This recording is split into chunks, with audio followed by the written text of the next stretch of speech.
Muy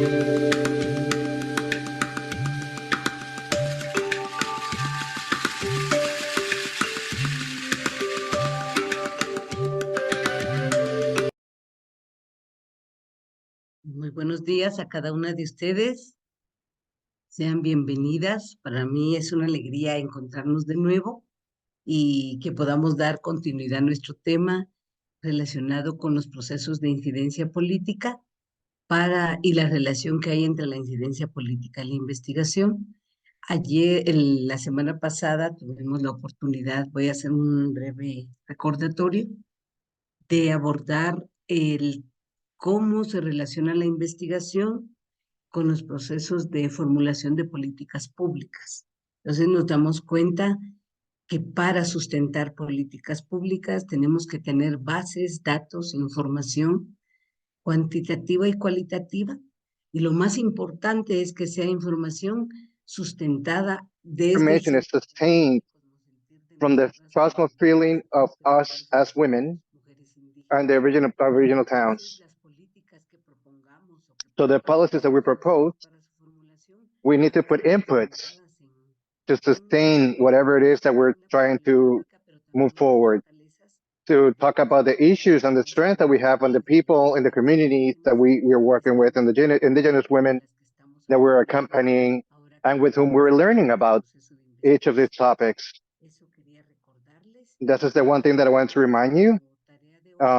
We had as a homework, we said we had a step, right, in public policies in the medium, that is the decision, the commitment, and the responsibility of the states, who are the ones who guarantee our rights, with these public policies that respond to our demands. And the challenges that we have, that these policies are not vertical, are just up and down, but they trickle down, that these are policies that go from the bottom, from the issue itself, from the context itself, from the reality, from demands that the women are having. And that's a key element that we have. And this is something that we need to have that in mind. We need to be clear about what it is that we're demanding, what are the issues that the context are facing, and the women and the context, and the collective demands, not only for the women, but as a community as a whole. We're going to leave as part of that. We also mentioned to accomplish public policies, to have a political agenda for the women here in the town. There is a process to follow, and that's the political incidence. And in that process is where we left behind. We left. So I sent you a homework, a little individual work that you had to do, besides the studies that you're doing, where you were identifying which changes you wanted, which changes you were expecting from the research that you're doing. And we all decided that we're all looking for changes, not only in the short term, but also in the mid and long term. And how through our research we can have an impact on that changes. And you also mentioned that if you had an idea in this process of research, to do the pathway, to think about a public policy. And from that, the homework that we're going to be discussing in a few moments, I just started to recover a little bit from last week. Perhaps some of you were not here last week, or just as a reminder for you from what we did last time. We did this individual homework, and which I'm going to be explaining the process that we're going to follow with it. So welcome once again. I would like to ask you, we'll do a collective invocation, thanking life, thanking the energy and the good that we're going to be doing.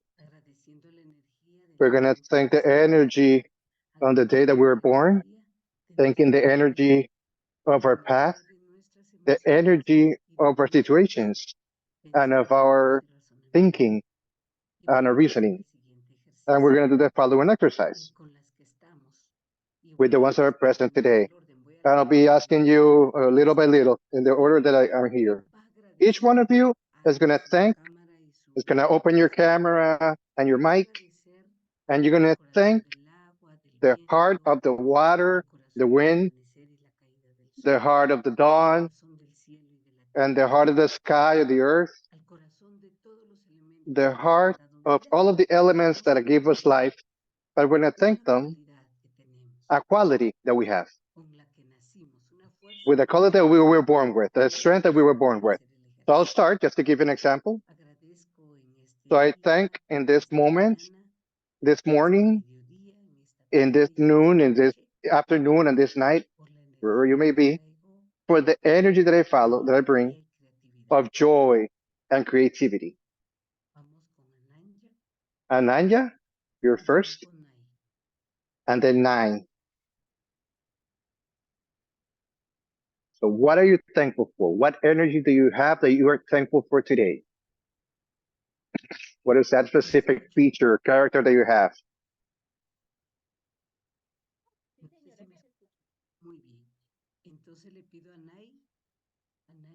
So Ananya, and then Naina,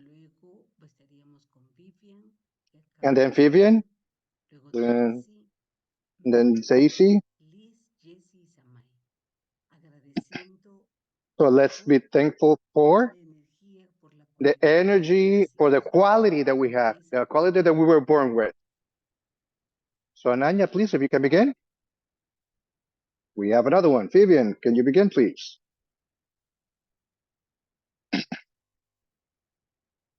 Vivian, are you there?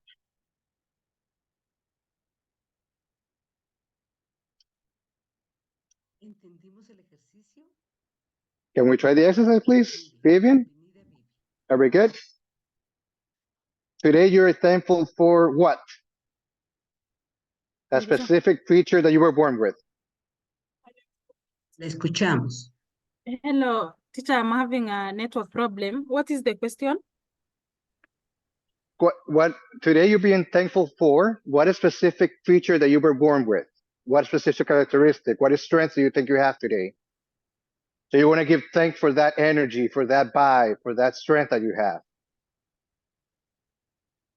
Miss Lorena said that she's thankful for her joy and creativity.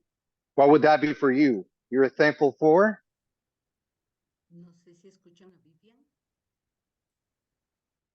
So, gracias. something that I'm grateful for is that I have is I am compassionate and an authentic person. I care for the needy people in the community.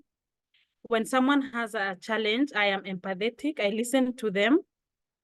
And with the knowledge that I have, I try to provide the solution. I try to help them improve their mental health, listen to them, direct them where they can get help. For example, maybe if someone approaches me when there's a case of gender-based violence, I listen to them, I rescue them and lead them to the relevant authority where they can get help. Yes, thank you.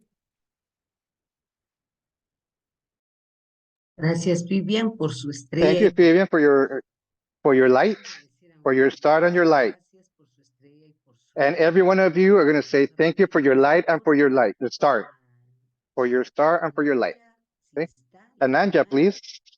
And then 9. Then Daisy, Liz, Jesse, and Samai. Let's go with our next participant, please.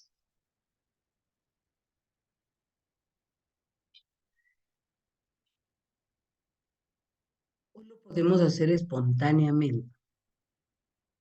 Sí, de manera voluntaria, por favor. ¿Quiénes quieren expresar un agradecimiento por la estrella, por la luz? For the star and the light of the quality that you have.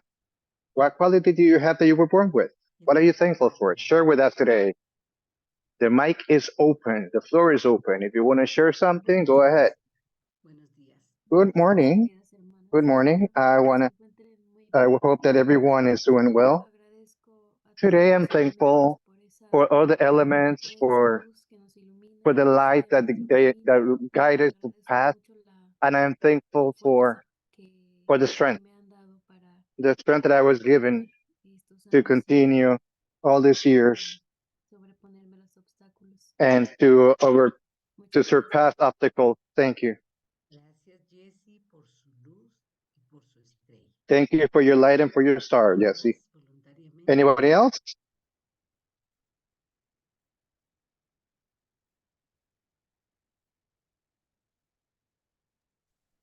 Can I share? Yes, please, you can share.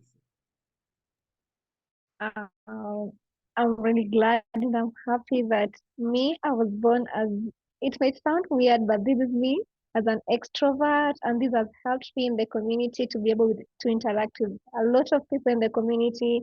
I'm also very inquisitive. I always learn a lot when I'm in the community.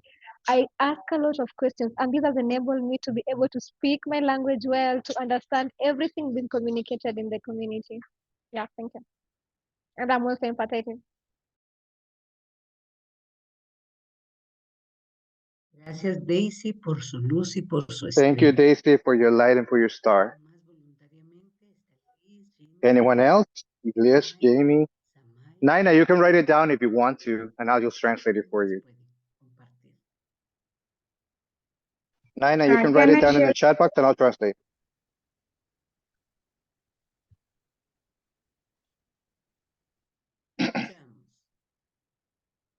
Go ahead, please. And now it's a evening time. I just want to thank all the elements because it gives us a strength and calmness, patience in every situation in our life. And I just want to thank the sun, light, and the wind, and also the water, because sun is give us a strength to shine like a bright in every situation, and also wind and water, it gives us calmness, patience to understand the people of our community, our problem, that we can hear about others people's and their problems, and we can together we can find the path of solution. Thank you, teacher. Gracias a Nanja por su luz. Thank you, Nanja, for your light and for your star. Nina, you can write it in the chat and I'll translate it for you. Good morning, teacher. My voice is clear now? Yeah.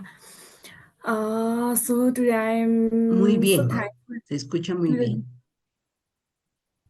Yeah, I'm thankful to the nature, Mother Earth, because after a long time, today is rainfall year, heavy rainfall. Yeah, and regarding my in-birth qualities, I'm so emotional. Uh, uh, I thought everyone problem is my problem. Is I'm so emotional, and I want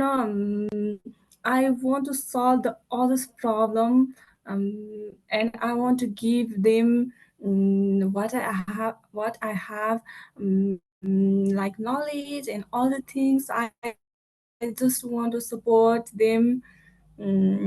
Yeah, I'm quite introvert and so emotional. Every problem touched to my heart. Thank you, teacher. Gracias, Nay, por su luz y por su estrella. Thank you, Nine, for your light and your star. Let's tap now Jenny. Jenny and Samai. Liz. Who else wants to share? Buenos días, hermanas. Good morning, everyone. Yo agradezco al I am thankful for por salir y mandarnos muchas energías the energy that we have for all the human beings que estamos that are alive today. y de esa energía nos And from that energy, I feel the joy, en armonía, my growth, también and the tenemos harmony humildad. to have that humbleness. ¿Cómo están, compañeras? Yo Good quisiera morning, everyone. Today, I want to aprovechar este espacio take the advantage to have this space to be thankful for many things, for all the kindness that life has had on each one of us. I also want to be thankful for all the challenges that life has given us. And I want to invoke the moon, the sun and the moon and the stars so that they can continue sustaining us and continue in all these incidents that we have, all these policies that we have, that they guide us and they give us strength, our strength in our body and our minds and our spirits, and to think that this is something big, but that this is also a beautiful change that we're trying to accomplish. And that's what I want for each one of us. Thank you.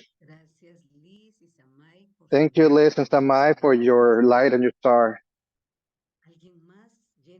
Anyone else? Jenny?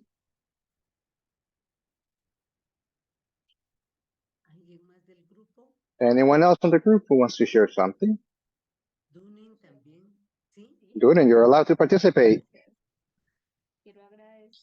Today, I want to thank for the patience and the serenity to be able to understand each one of us, our path and our share and our thoughts and our process as a whole.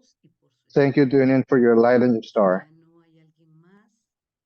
If there's no one else, we're going to be thankful with our open hands. Just like this, open up your hands. Those who have their hands open, if you have your hands open always, you're always willing to receive and to provide and to give. If you're only giving, we're going to be empty. If we're only receiving, we might be overflowed. So nature tells us to give and to receive. So with these open hands, we want to thank for that strength, that star in my language, Chuncheon language, which is our star, the star that you have, each one of your stars that each one of you have, that you were born with from the birth, the star of your path, the star of all your emotions and feelings, and the star of your reasoning and thinkings. Thank you for that star. Thank you for the light in each one of you, for your energy. Thank you because in this space we've been able to learn to know each other and we've been learning to listen to each other. Thank you. Thank you for the energy of each one of you and the energy of your grandparents and your ancestors and for the energy of your mother or your parents and the energy of all the sacred things that are around you, wherever you are. Thank you. Thank you for the energy of the body, of your emotions, physical, spiritually, is there with you.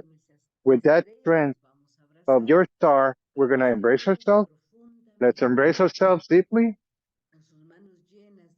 With your hands filled with this stardust, let's embrace ourselves. We're going to be touching our heads, filled with that stardust, of that light that we were born with. Let's touch our ears now. Open your cameras if you can. Let's touch our faces, our eyes, everything, our whole being, with that star that we were born with.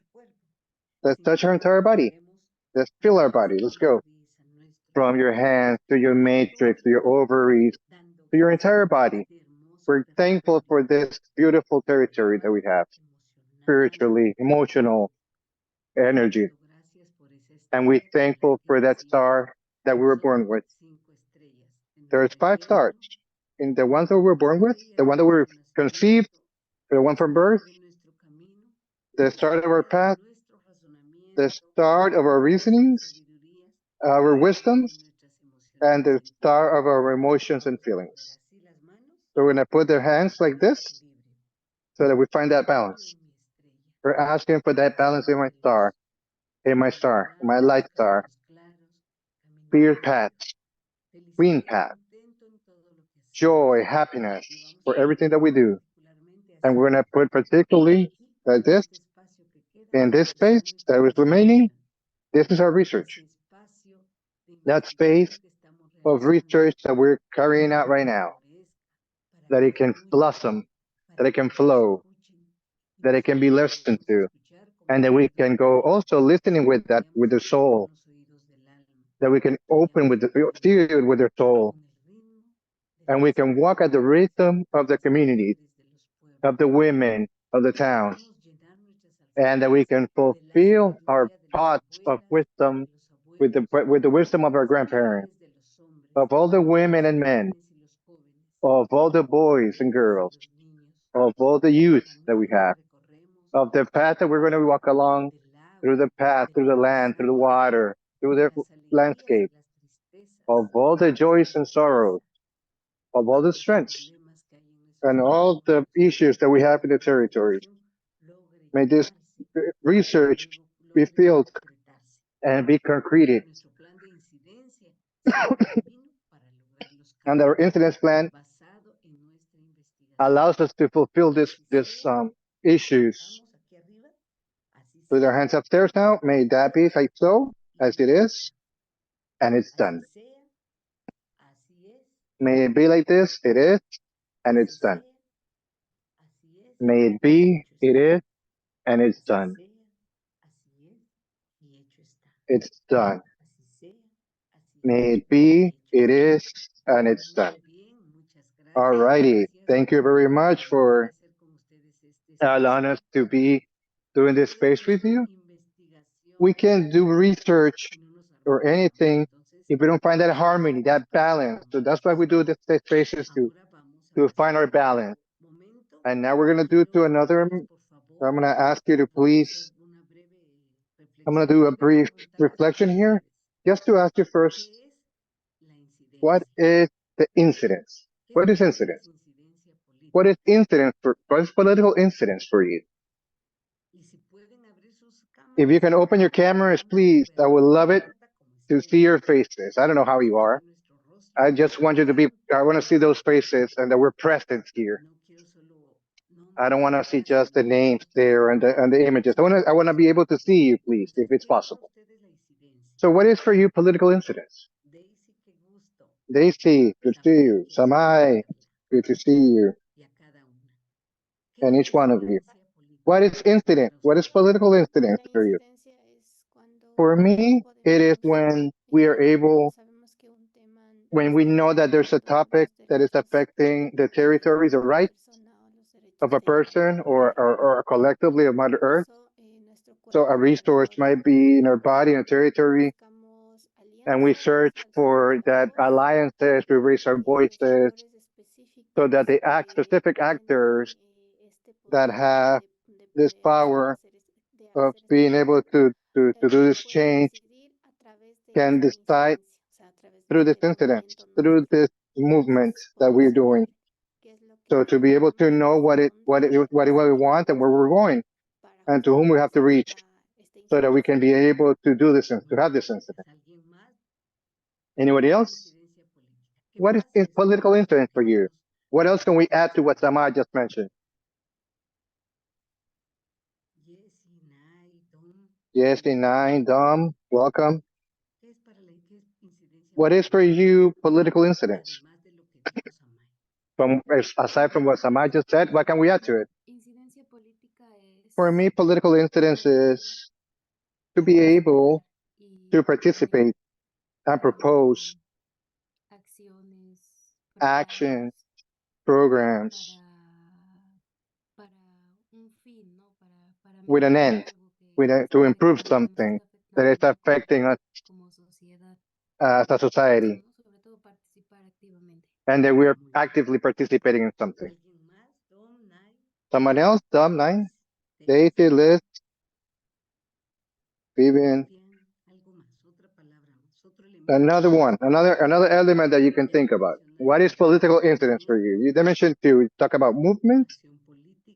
We talk political action, participation. What else? What else is incidence? What else is incidence for you? Somebody else? Vivian, go ahead. Oh, Daisy, go ahead. Okay, you can say these are like activities that are aimed at lobbying like political actors in making decisions, like majorly activities, according to my understanding.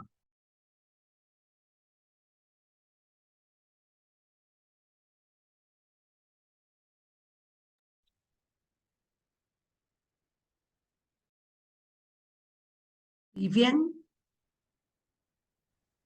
Thank you, Daisy. Fabian, please. Want to share something?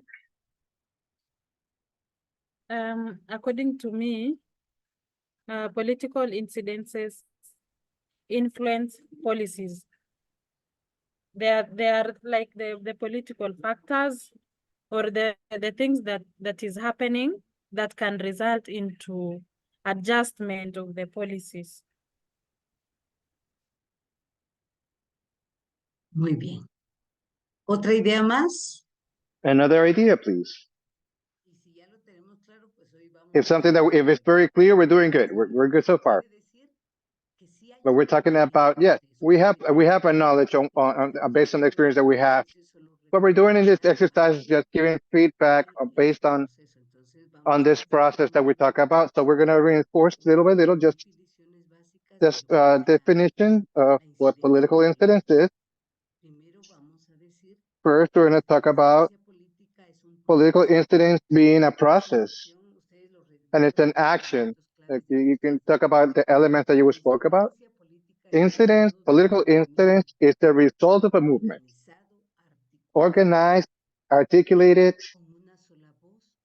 with one voice, with one whole feeling, one word. So all that diversity, all that knowledge is articulated into one end, one objective, one statement that is in common for everyone. And that's where you want to have that impact. In this case, for the women or the original towns. And it becomes into a movement that mobilizes and moves us all and walks us through something and tells us we can't be quiet, we can't stay still, we can't be crossed arms. We have to take action. Incidence is a way of action, a political action, articulated, organized, planned, ideal for a movement that is articulated. And you said incidence is for change, to transform all that issue or realities that have an impact on us, that are harming us, that are harming our lives, that are breaking with our rights, and not only ours, but as people, that they're harming the network of life, they're harming water, Mother Earth, the seas, cosmos. So political incidents has an impact on everything, not only on people, but on the entire environment as well. And it's not only to naturalize human nature, but to also, from an issue, from a problem that we have that has an impact, that is harming life, that is destroying the rights, we are going to get together and articulate in it through a movement and participate to transform that reality. And that political action is a collective political action. And the challenge and the big commitment that we have is that this incidence doesn't see us as original towns or women and other movements, but they don't call us as mass to participate, to have that information without knowledge. Not only to add people. For us, as original towns, the incidence is to have that articulated action, political action, organized action, with good intentions from our cosmos feeling, from our thinking, from our territories, from the demands that we have, collective demands that we have, taking into account that there is an issue that is affecting our rights, our specific rights as women, or collectively as a town, but that there is a strength, that's another element that's there in the political incident. We're not only looking at an issue. How are we going to solve it? We're going to awaken that collective strength, awakening that wisdom. And from there, we're going to do political action. And it is a process that we call holistic, meaning that it's not as simple as going out, the process is done. No. It integrates the energies and the drive and the participation. And it takes into account an issue that is existing and collectively, it takes on the strength of the wisdom and the advices of the grandparents. For example, we talk about incidents, and we talk about burning tires, but the system already tells us from those actions, you're going to have violence, and we have repression. And that's a big challenge that we have is how do we have incidents through the wisdom that we have, not through violence. How do we do it through the cosmos knowledge that we have? So the system doesn't know how to react to that and how to attack that, for example, because unfortunately, when we have an issue like this, people who are only interested on ending life, when we talk about a collective demand, all the actions and political incidents are responded through violence. And now it's time to guide the ways that we work with to not give chances for them to destroy us, that they kill us, that they end with our lives. So they said we have to awaken our own term, our own ways of mobilizing. And briefly, let me give you an example. I wasn't able to put the pictures because the equipment that I had was harmed, was destroyed. But an indigenous town here in Guatemala, in Chichitangango, demanded a company, multi-millionaire company, to defend and demanded to be given back their land. Where they had installed their whole system of communication that they had, which was called Telma back then. And they had the papers safeguarded, where they have all the documentation, historic documentation. Their grandparents and ancestors bought that territory when it was an old land. But through the armed conflict, they were taken away from that land. The government took them from displaced from that land through the military. But since there was from the indigenous town, they had this right. They didn't stay shut because they wanted to. Many of them were murdered, so they had to be quiet for a while. But after a few years, after they were able to recover the land, that were in that time was already using that territory with the help of the army and the government, municipal government. And they began doing the action. But then there with incidents, political incidents that the state was waiting for. But they demanded the rest of the territory in a very organized way. All the documents that they had, everything they had was in the original languages, in Quiche. And what did the organization have to do? What the municipality had to do? And the jury had to do? They had to take on the language. They wrote everything in the documents in the languages. Everything, their presence, their participation was in the Quiche language. That was the incident. First part, the state didn't know what to do. Two, they were organized in groups of 20, led by the grandparents, the grandfather or the grandmother. And when they were starting going to the juries, they were as a pair, 20 and 20.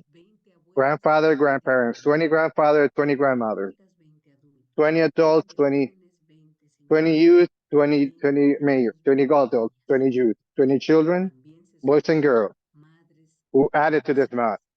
They had also the pregnant mothers with their couples. Why? Because they were saying this is not a demand by one person. This is an entire town. It's not only about women. It's just a town. Why groups of 20?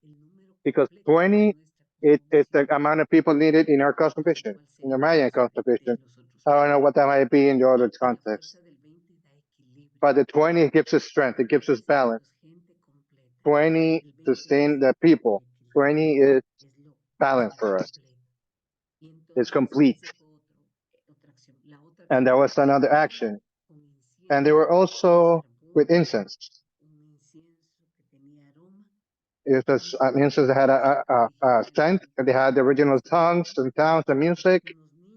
Walking, the children were opening paths with flowers. Others were with drums. We call them, they have a different names for it, with flute, with drum, others were with incense, and then the couples, 20 by 20. And what did they have in their hand? Hopefully I'll find the information at some point and give it to you. They have a stick, the authority stick.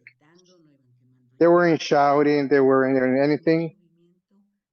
It was a movement, was just filled with harmony. It looked like a party.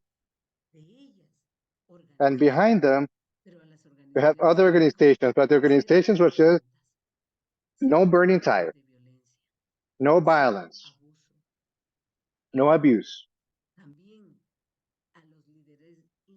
And then the leaders, bring your couples as well. To the leaders as well, bring your families, bring your couple. This is going to be a political party. We're going to have voices going to be heard from our own powers. And it was a very movement that was just walked. And there was also people who also brought their pets. Others brought their music. They're saying, why are they doing this? What is this?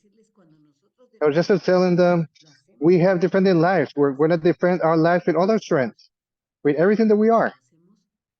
And we do it in an order and harmony and with responsibility, without violence.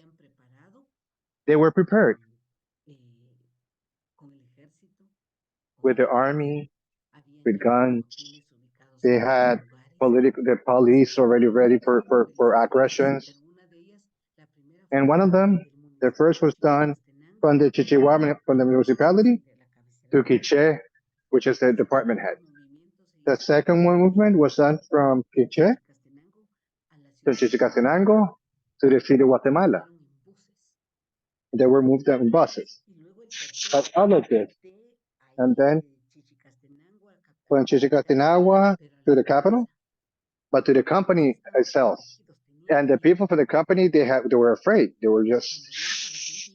But when they saw that the people were coming with a different vibe, they didn't know how to act, more than opening their doors.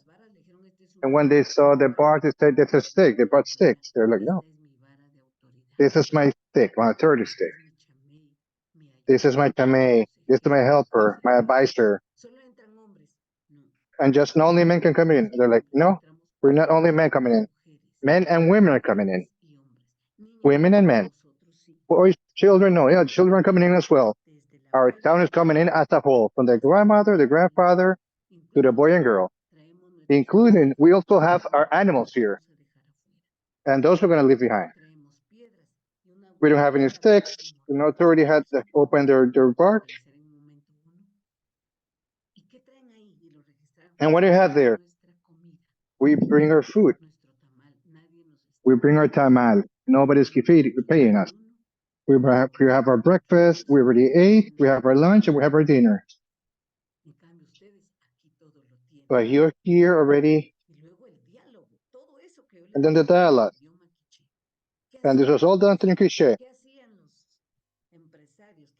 What were the businessmen doing? What were they doing then? They just shut because they didn't know what to respond. And they came in with the incense and the scent because I was there, I remember. And we didn't know what to do. More than give them their space and listen to them.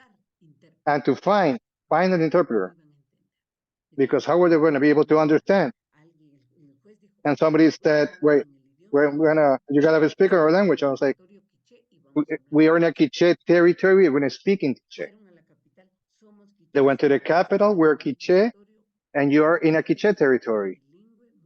That is multilingual territory, so you got to be able to speak in our language. And we have 23 languages.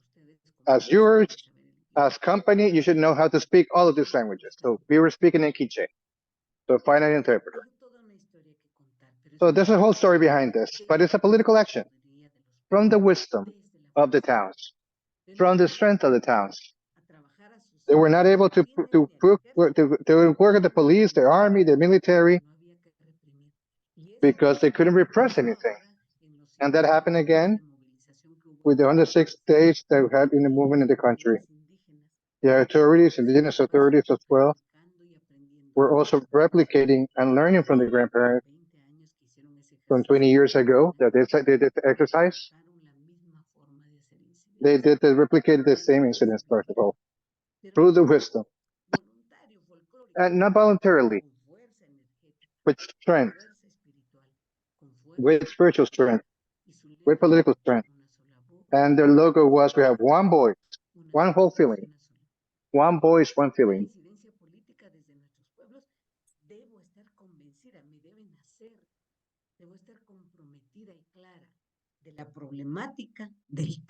I must be committed and clear of the subject that I want to that have an influence on, but also of my strength, and to know how to beat that power instance with strategies that are ours, that they don't know about, and avoid for them to help to hurt us.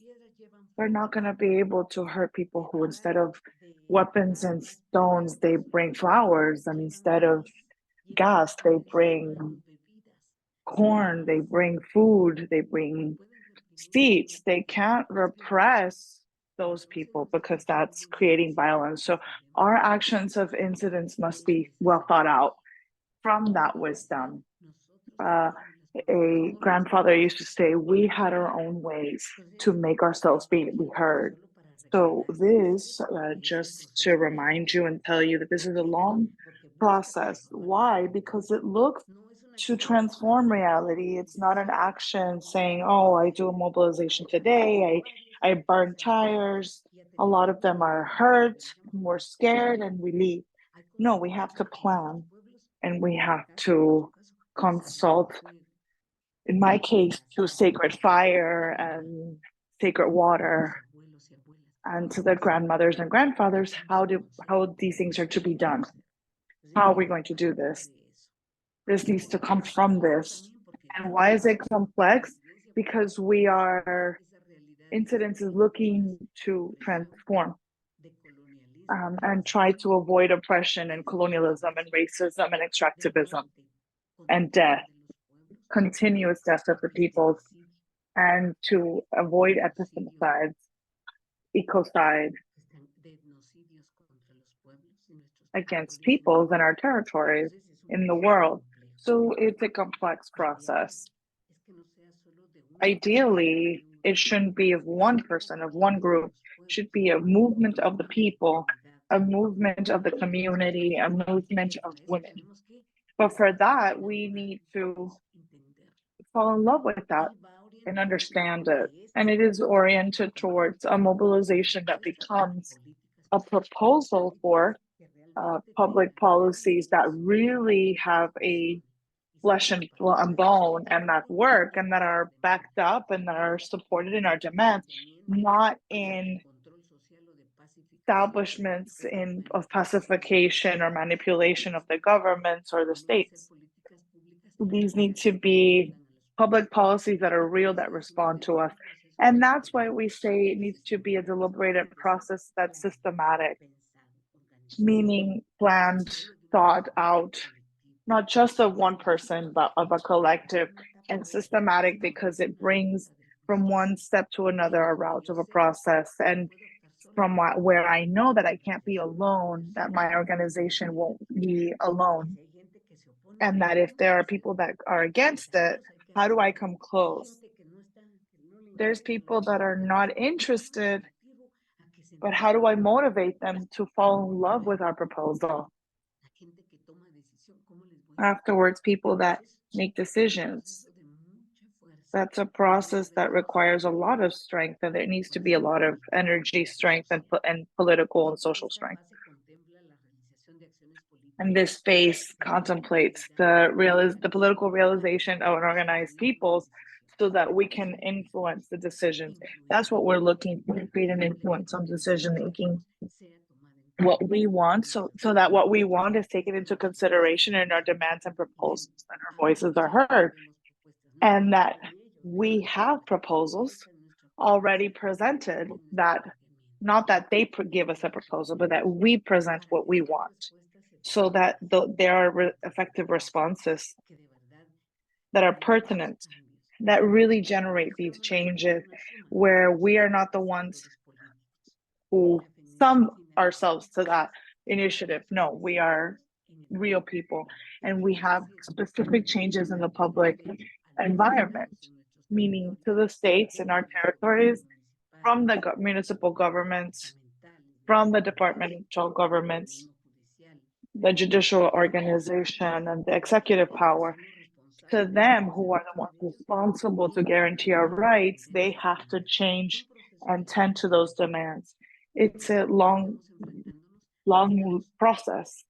And right now we are facing states that are monocultural, racist, neocolonial, voracious, based on the capitalist neoliberal system.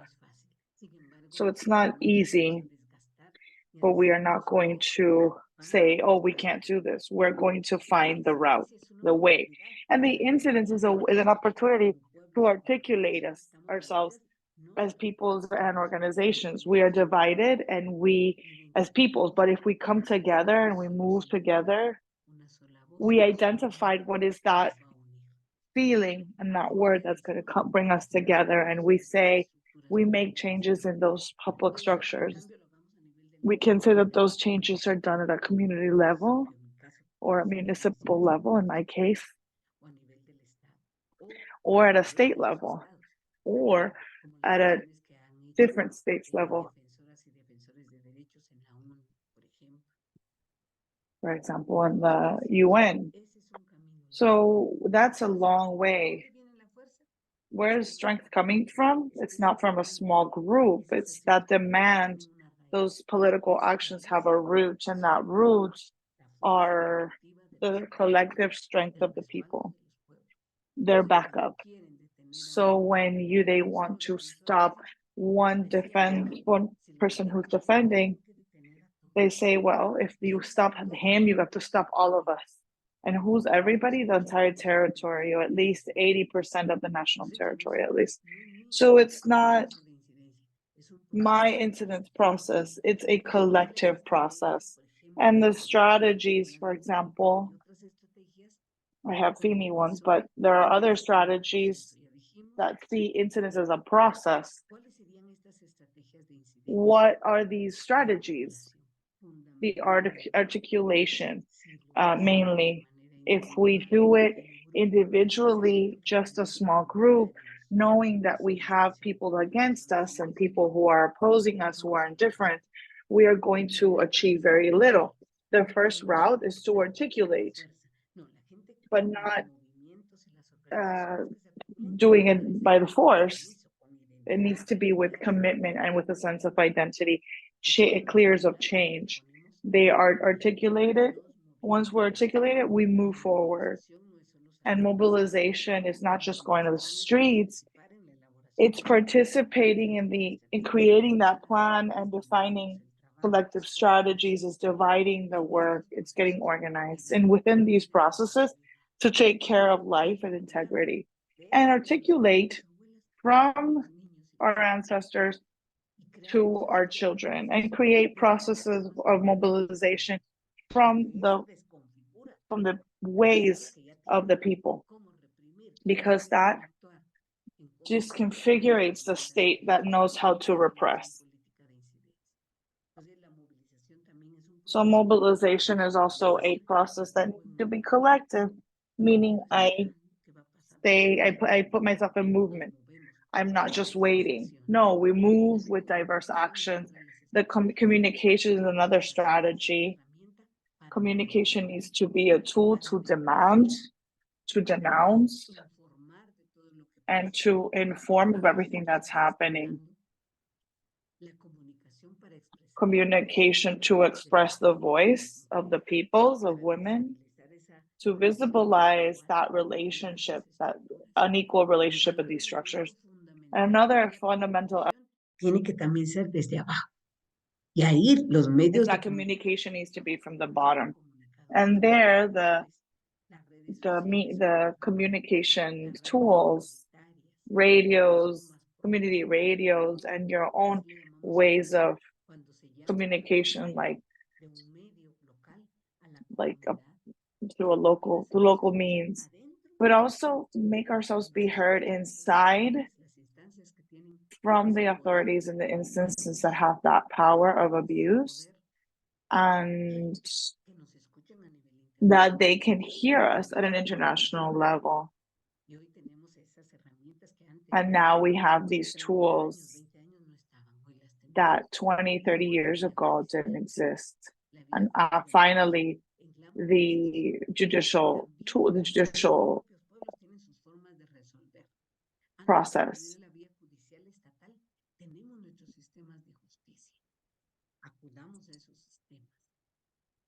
Each of us have our own ways of justice.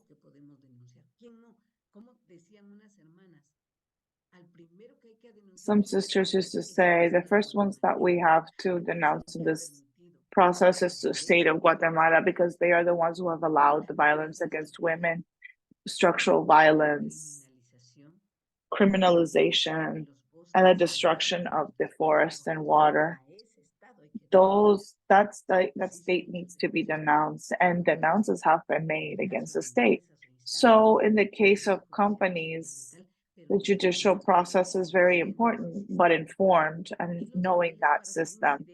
And the levels to create incidents can be family and community wise, because a leader will happen, but if their family doesn't know about it, they're going to say you're going to lose time.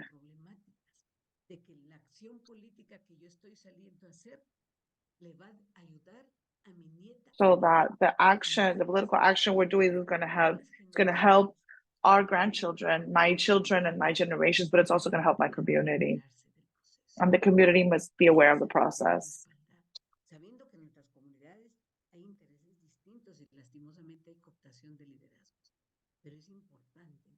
But it's important. So the first channel of incidents is in the family and the community.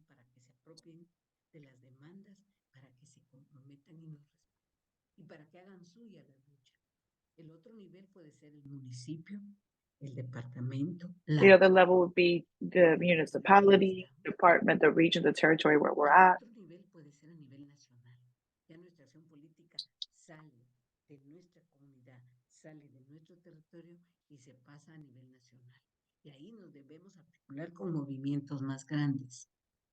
And with this, we have to move with larger movements that are, the incidence implies having strength come together, not division.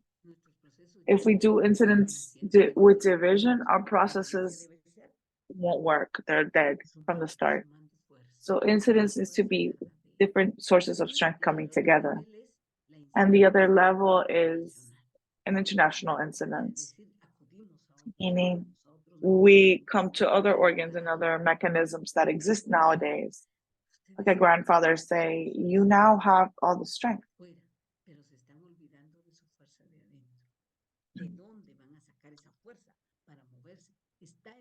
Where are you going to get?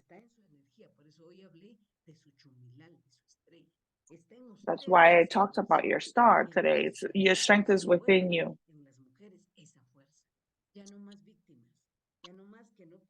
No more victims.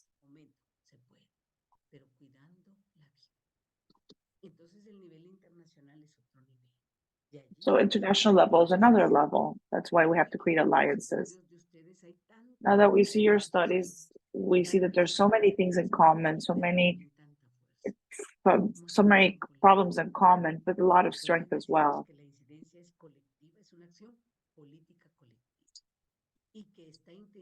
And it's a political and collective effort that is sustained. So it's not just today. It's not just I achieved the policy, I achieved the plan, I have a budget, I'm going to go rest. No, we have to continue and follow up on the process. That's what's happened in my country. We've had incidents, actions, and there's no follow-up on the implementation. There's no audit happening after processes, and that's very important. So it needs to be sustained so that you can really influence on the power structures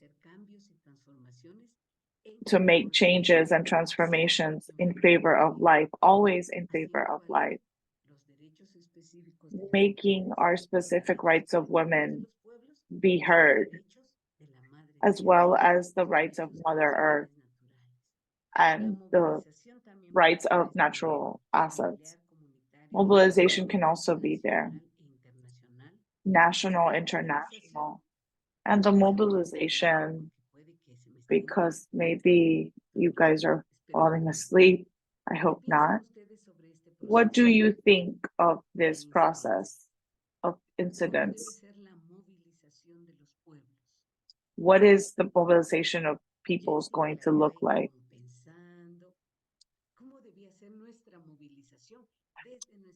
What should mobilization look like from our wisdom?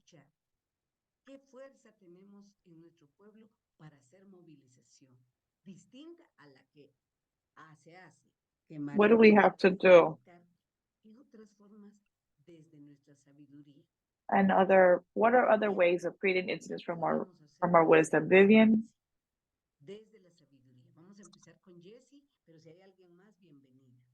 We're going to start with Jesse, but if somebody else, you can participate.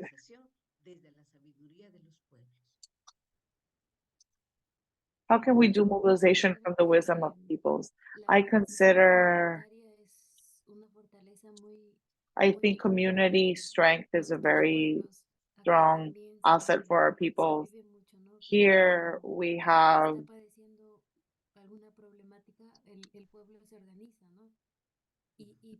people get organized, and I think everybody takes taken into consideration. Everybody's voice taken into consideration when we mobilize. I think that that's going to be the most important thing. Having a specific way of manifesting our needs.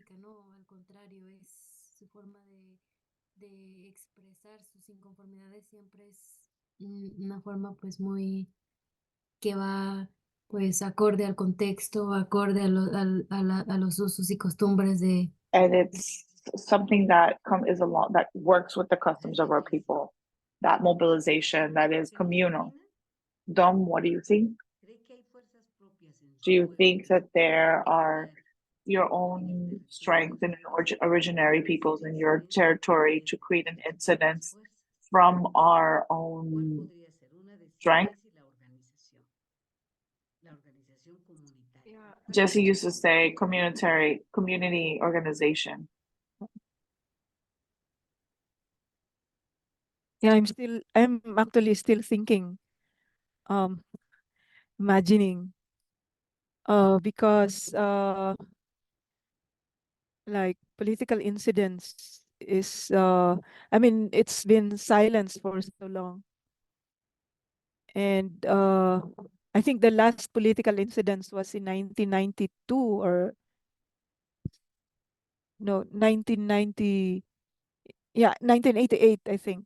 Yeah, when people started rising up as spontaneous rising up to demilitarize the area, both from the military and the rebels.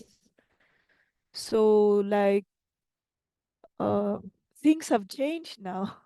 Yeah, it's like oh, there was a political incidents in sometime in 2000 due to I think it was gender-based violence, but there was mixed reaction, like many people were actually, response was divided. People were condemning the women who took action, while there are also women who were in favor. But uh, so I'm thinking how to other ways of political incidents that would be, especially to reach out to people who are more conservative and who could possibly uh, do barriers, because I initiated actually political incidents la last year. It was very creative, but there were some elder men who actually very patriarchic who did some I mean, like underground or subtle, very, very, very kind of block the creative incidents. So for now, I hope we could imagine of something that's more that will not that will be able to navigate resistance. I mean, local resistance. So yeah, I'm still thinking. Muy bien, Dom. Muchísimas gracias a Jessie y a Dom. Maybe Por maybe it will sí, come out when maybe yeah, sorry We're sorry listening. yeah, maybe it will come out when we actually sit in a circle and create that space and draw the inspiration from the land, from the community, considering the barriers. Yeah, thank you. gracias, Dom, por compartir. Thank you, Dom, for sharing that. And I think that what's important in this process is to think about what's happening and not feeling thinking. What strength do we have? How to have incidents? But as a grandfather used to say, the more you say it's large, you become small. It's a system that's different to us. It has military power, economic power, but we have our own powers, our strength, and our energies. So we say we're going to think it's true. And maybe you're going to have the proposal, and we're going to have an exercise that we're going to share from our perspective, like from an exercise. But now, how can we create processes of incidents where the community awakens their own strategies? To ask advice, maybe it's going to be through a circle of life. We put flowers, we put fire, some element, and ask inspiration from the cosmos and Mother Earth, from the grandmothers and grandfathers, to look for those new routes, especially because we know that the systems of power respond with violence, with repression. They demobilize us. We need to recreate. And I think it can't be a torment or a desperation, but with a lot of wisdom and strength. And I think that it is possible. I don't know if anybody else wants to share how we're thinking or a brief experience of incidents that you have lived or that you have seen in your territory. Vivian had opened her camera. Welcome, Vivian. Thank you, teacher. So one of the notable political incidents in my community is the local county positions, like the positions at the county level. So in the past, you find that most of the people from my community were not lucky to secure positions at the county level. For example, a chief officer of environment, chief officer of water. And reason being was because they did not have the money. They were considered as poor people.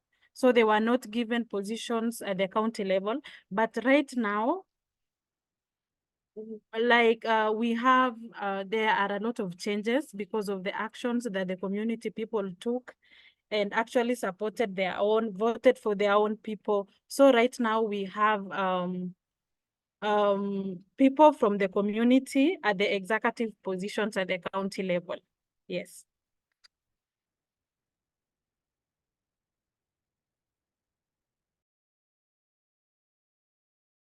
Sí, porque en la medida que hayan personas de la comunidad sensibles, conscientes, comprometidas con los derechos de las mujeres, de los pueblos, de la madre tierra, va a haber dentro de Yes, esos because when we have people who are involved in those structures, those state structures that are committed with Mother Earth, with the community, we're always going to be able to have people, we're going to find people who are working together with us and can understand.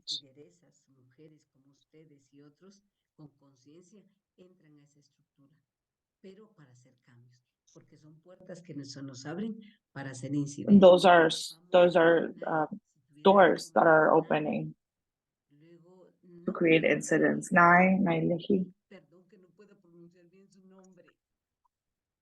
Me gustaría escucharla. Y luego Anay y Liz. Si las demás pueden abrir su cámara, sería maravilloso verlas. I did not hear the translation. Go ahead, Nai.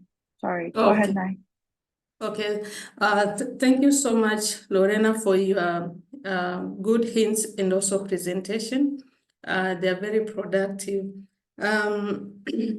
Just to state in Tanzania, especially in how the system is, because actually we differ based on the policies, the constitution, and also the decision-making strategies as the country is.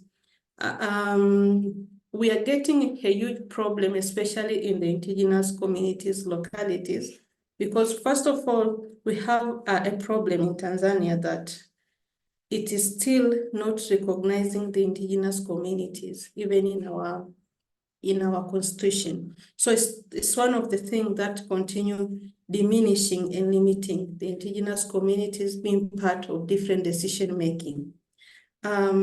If you come to our localities as indigenous communities, from the administrative point of view, starting from the district commissioner, who is appointed by the president, the regional commissioner, and other stakeholders that have position, most of them are not from the communities that we are as IPs. And this makes very huge tremendous problem in decision-making, especially to these areas, because someone comes from a different locality, different culture, different perspective on the indigenous communities. So when he comes to the different ideas about indigenous community.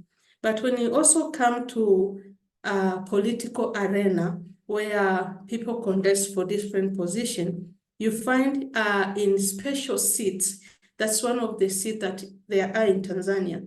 Mainly, also the indigenous community do not get this seat. For instance, the leading political party, you find that they elect people, for instance, in the region that I am, the Arusha region. It's dominantly an indigenous community area. But you find in those special seats, you find someone from a different region that he was just raised in this community, given that position. Why? Mainly it's because of the illiteracy that we have, but we have able people, but that cutting the ties of giving these people opportunity. So those are some of the issues that we encounter. But despite that, if you come to the executive area, also the representatives from these communities are less. You find we have only 2 ministers who are coming from the indigenous community, but far end, they're all male. So even the issue of representation of the indigenous women continue to degrade and diminish to meet a certain point.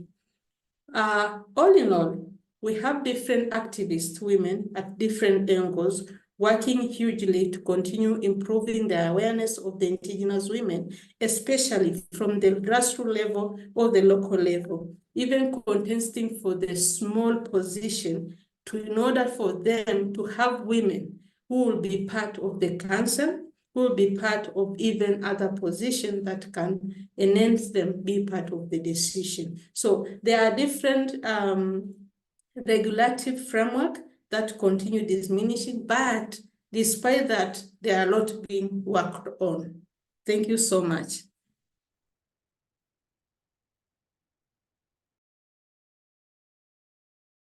Neile, yo le agradezco mucho su experiencia porque... Thank you, Neile. I thank you for your experience because we realize that incidence is not a process that's not immediate and easy.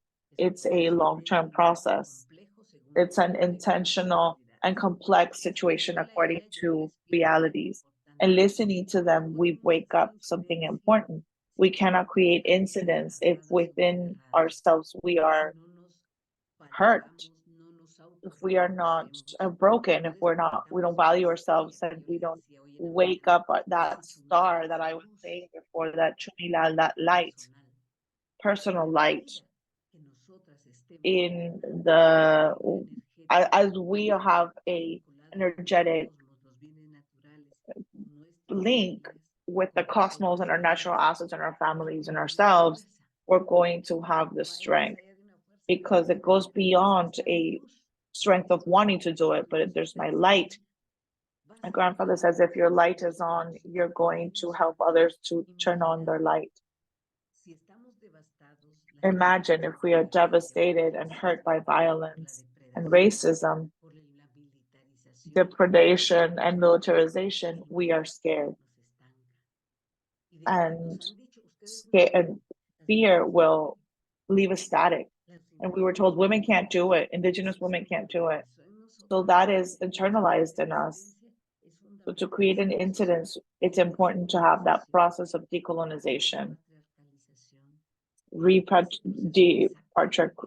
taking out all that oppression, and to have our stars shine as people, as women and generations, our peoples. And I invite you that now that you go into the territories, more than seeing yourselves as victims, let's give them the energy and that they are with strength and light. We have been able to resist everything and we're still alive. We can make changes, that energy, but we need to feel it. We need to live it. And I think when I hear you, when I hear Naile, it's difficult to create an incident, but women with all the discrimination and exclusion and racism, they're still activists and defenders of rights. That's what we have to see, that strength. Anyone else who wants to share something? If not, okay, Nai, go ahead, please. Yeah, I will share one incident, political incident. It's a recent from yesterday in Kathmandu Valley. Tamang language is used for official work. Before that, indigenous people have their own language, but a language is barrier to work to a official work because government uses Nepali as a official language and indigenous people are not able to speak Nepali. They have their own language and difficult to work in official work. But now government recognize that Tamang language is used in official work also. So it is a great achievement for us because we can speak our own language to work officially. So it is officially recognized. Yeah. Thank you.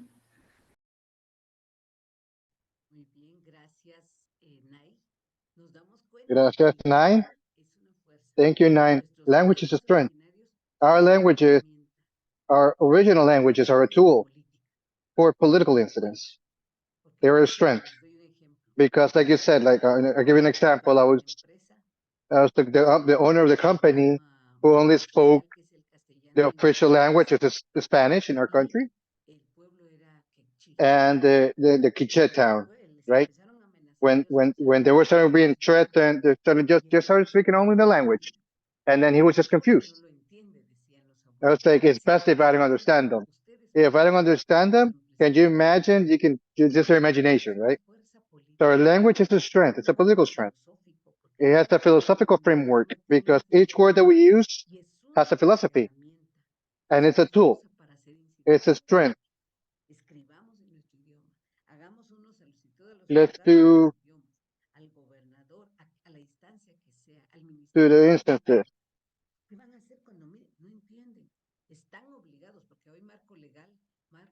because the legal framework already has. You say it's our right. If we don't know our right, we can't have incident.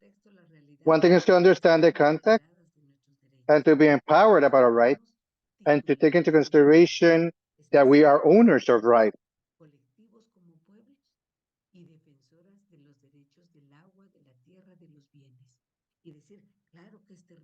And we say we have this right. This river has a right. The water has a right. The grandmother and the grandfather has a right.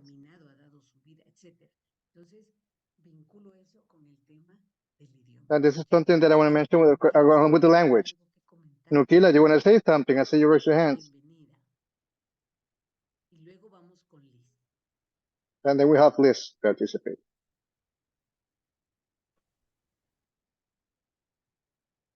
Nukila, you can speak. You're muted, Nukila. Sorry, I had a connection previously.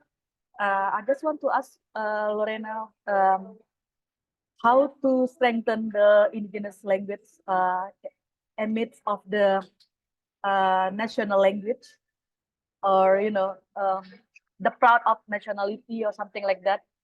As indigenous woman, maybe you have some advice regarding this during the modernization, capitalization, a proud of nationality, how we can maintain our indigenous language. Thank you, Lorena.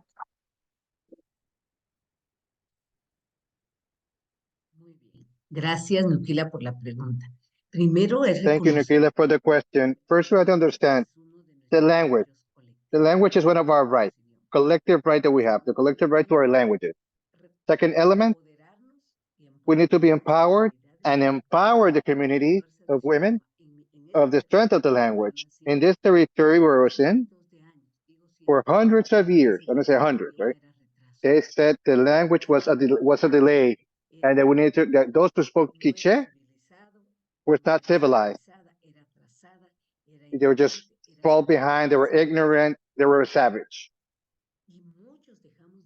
And many stopped speaking the language because their father said, if you speak that language in the school or in the bus or at work, they won't give you their job. And that's what happened. Where I live, they took the strength of our language.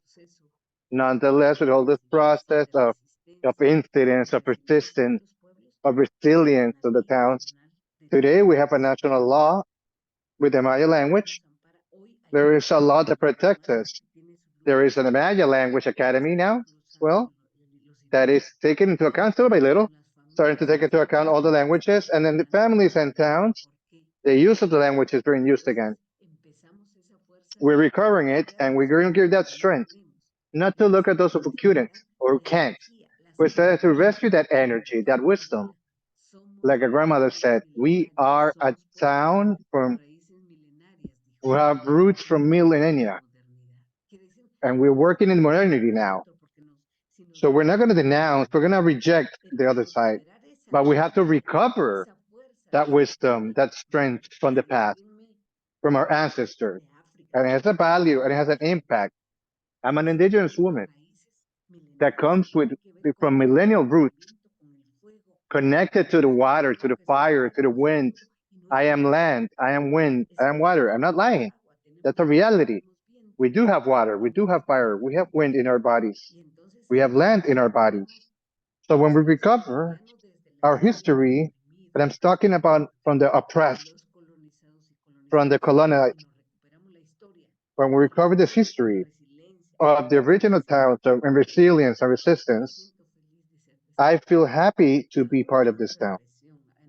Even through the repression, because we've lived in this country, we've gone through when we were conquered, then on the topic of neoliberalism, armed conflict, the internal armed conflict that lasted more than 30 years, and nowadays, all the policies of recovering the territories, of the forests and rivers, of the seas, of all the criminality that happened to us. We're still here, though. We're still standing. Our grandfathers, and the language has been fundamental in this case, in that fight. So how do I awaken it? It has to come from there. Breaking the culture of being a victim. So, because if you're feeling like a victim, if I sit as a victim, if I feel oppressed, then I don't have the strength. And I say I'm not worthy.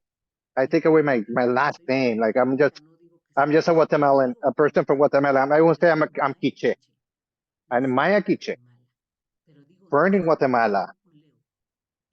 Said saying Chinculeo, which means people of the corn, because that's the strength of our towns. So when I recover that sense of my origin, of my language, of my land, of the history that I come from all the resistance that my grandparents lived, then I'm here. And from that process, I start to recover everything. In that practice of that study, I always recommend, if I don't speak the language and I come to a place, and this happens to be, we have 23 languages spoken here, and I've spoken to the entire territory, I always ask to learn 2 or 3 lines, 3 words, keywords on that language, on whatever context that I'm going to be in. I ask an elder as well to lead the meeting and give the word in the language. And if there's interpretation of what I'm saying in the language, even better. Even if the meeting takes longer, but I'm going to respect that language. We're not always going to have simultaneous translation like here, but everything, another element that we have into account, let's break down the words. Let's say this, for example, when we say here, in the morning we say sacrilege. And what does that mean? Good morning. No, it's not good morning. Let's break it down. Sac. It's clarity. It's light. The other part, akarik, it's announcement. I'm telling you. So sacrilege is saying, I'm letting you know that it's dawn. I'm letting you know that clarity has come. I'm letting you know that the light is alive, that you are alive. So the lady would say, so is that what it means? Yeah, and she started speaking to me. She started explaining to me, breaking down each word, breaking down the philosophy behind those words. So those type of exercises, through our research is very, it's a short time that we have for the research. But those seeds that we can leave behind, are impactful. So in that process, we start saying, okay, from 80 people that we have here, 60 speak the language, then we're going to speak in that language. Or even if it's 3, then we'll speak the language. Just an example that I'm giving, right? An exercise that we lived through. The authorities wrote the request. They made it announced in the Quiché language, and they took it to the public ministry, to a jury, which was monocultural. What does it mean for the jurors? What will happen to the secretary, to the fiscals? They had to learn. They had to go through internet and find the word.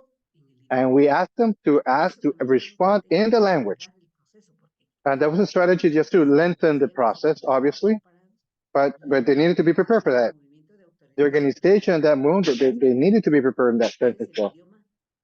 So the language, it's a tool. It's a political tool. It's a strength that we have. Oh, no, Nukila, does that answer your question? Are you good? Okay, thank you, Nukila. Yes, Lorena. All right, Liz, do you want to share something? After Liz's comment, we're going to go. So Liz, prepare with your comment. Then we're going to start another work to discuss the proposals for incident work. All right, Liz, you may speak now. Thank you. As I was listening to the class, it takes me to remember something that is important to remember, that the stories of our towns who have fought through many things, even through indigenous towns, all the fight that they've taken, that nowadays they're not remembered. So we want to avoid those mistakes that we made in the past. And one of those has to do with, as I was going over the history here in Bolivia, and I know Domitila Chungara, which is a woman who's an activist, a defender of the towns, and not indigenous people, but she was from a mining center, and also see everything that happened here in Bolivia. Everything was created here based on that mining, around that mining process, and for over 450 years, especially in the town Potosí with the Spaniards. They've been exploited, the resources have been exploited, and those have been there, have been enslaved. Many indigenous based on that region were enslaved to work in those plants. People who did not want to be in the mines have to be slaved into because so for many years this has happened. And in 1952, we had the first, after a law that landed in 52, 53, where they were adopting the indigenous communities and they were going to be owning land.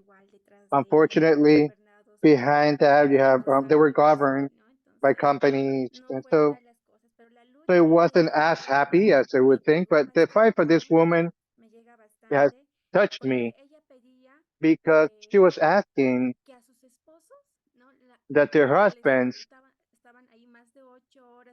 who were there more than 8 years in the more than 8 hours in the mine, many had died. It was not safe, and their families did not have food.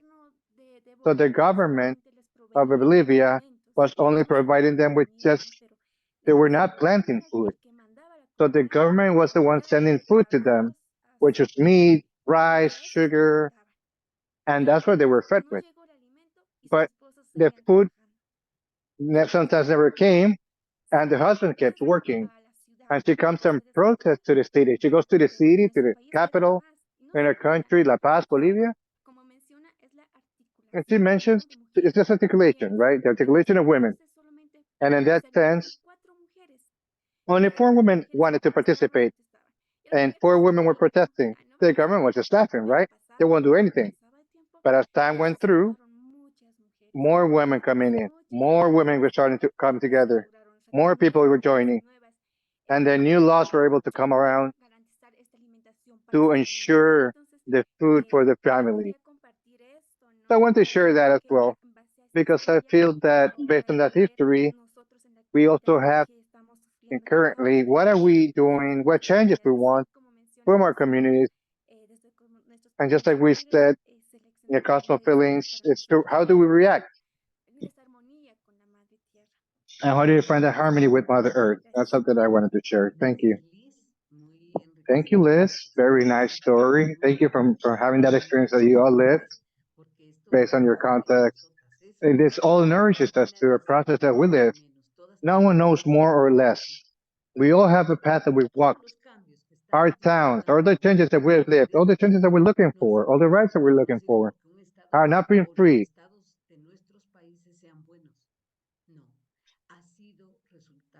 We have come as a result of the fight, of the resistance, of the resilience, of the mobilization. And we call it political incidents now. But it's a product of a movement by the towns, by women. Nothing has been free. Nothing. Nothing is free. Sadly, in that violence system, we have costs. It has a human cost, spiritual cost, familial cost. But the achievements are there. So let's ask ourselves, we've already been inherited with something.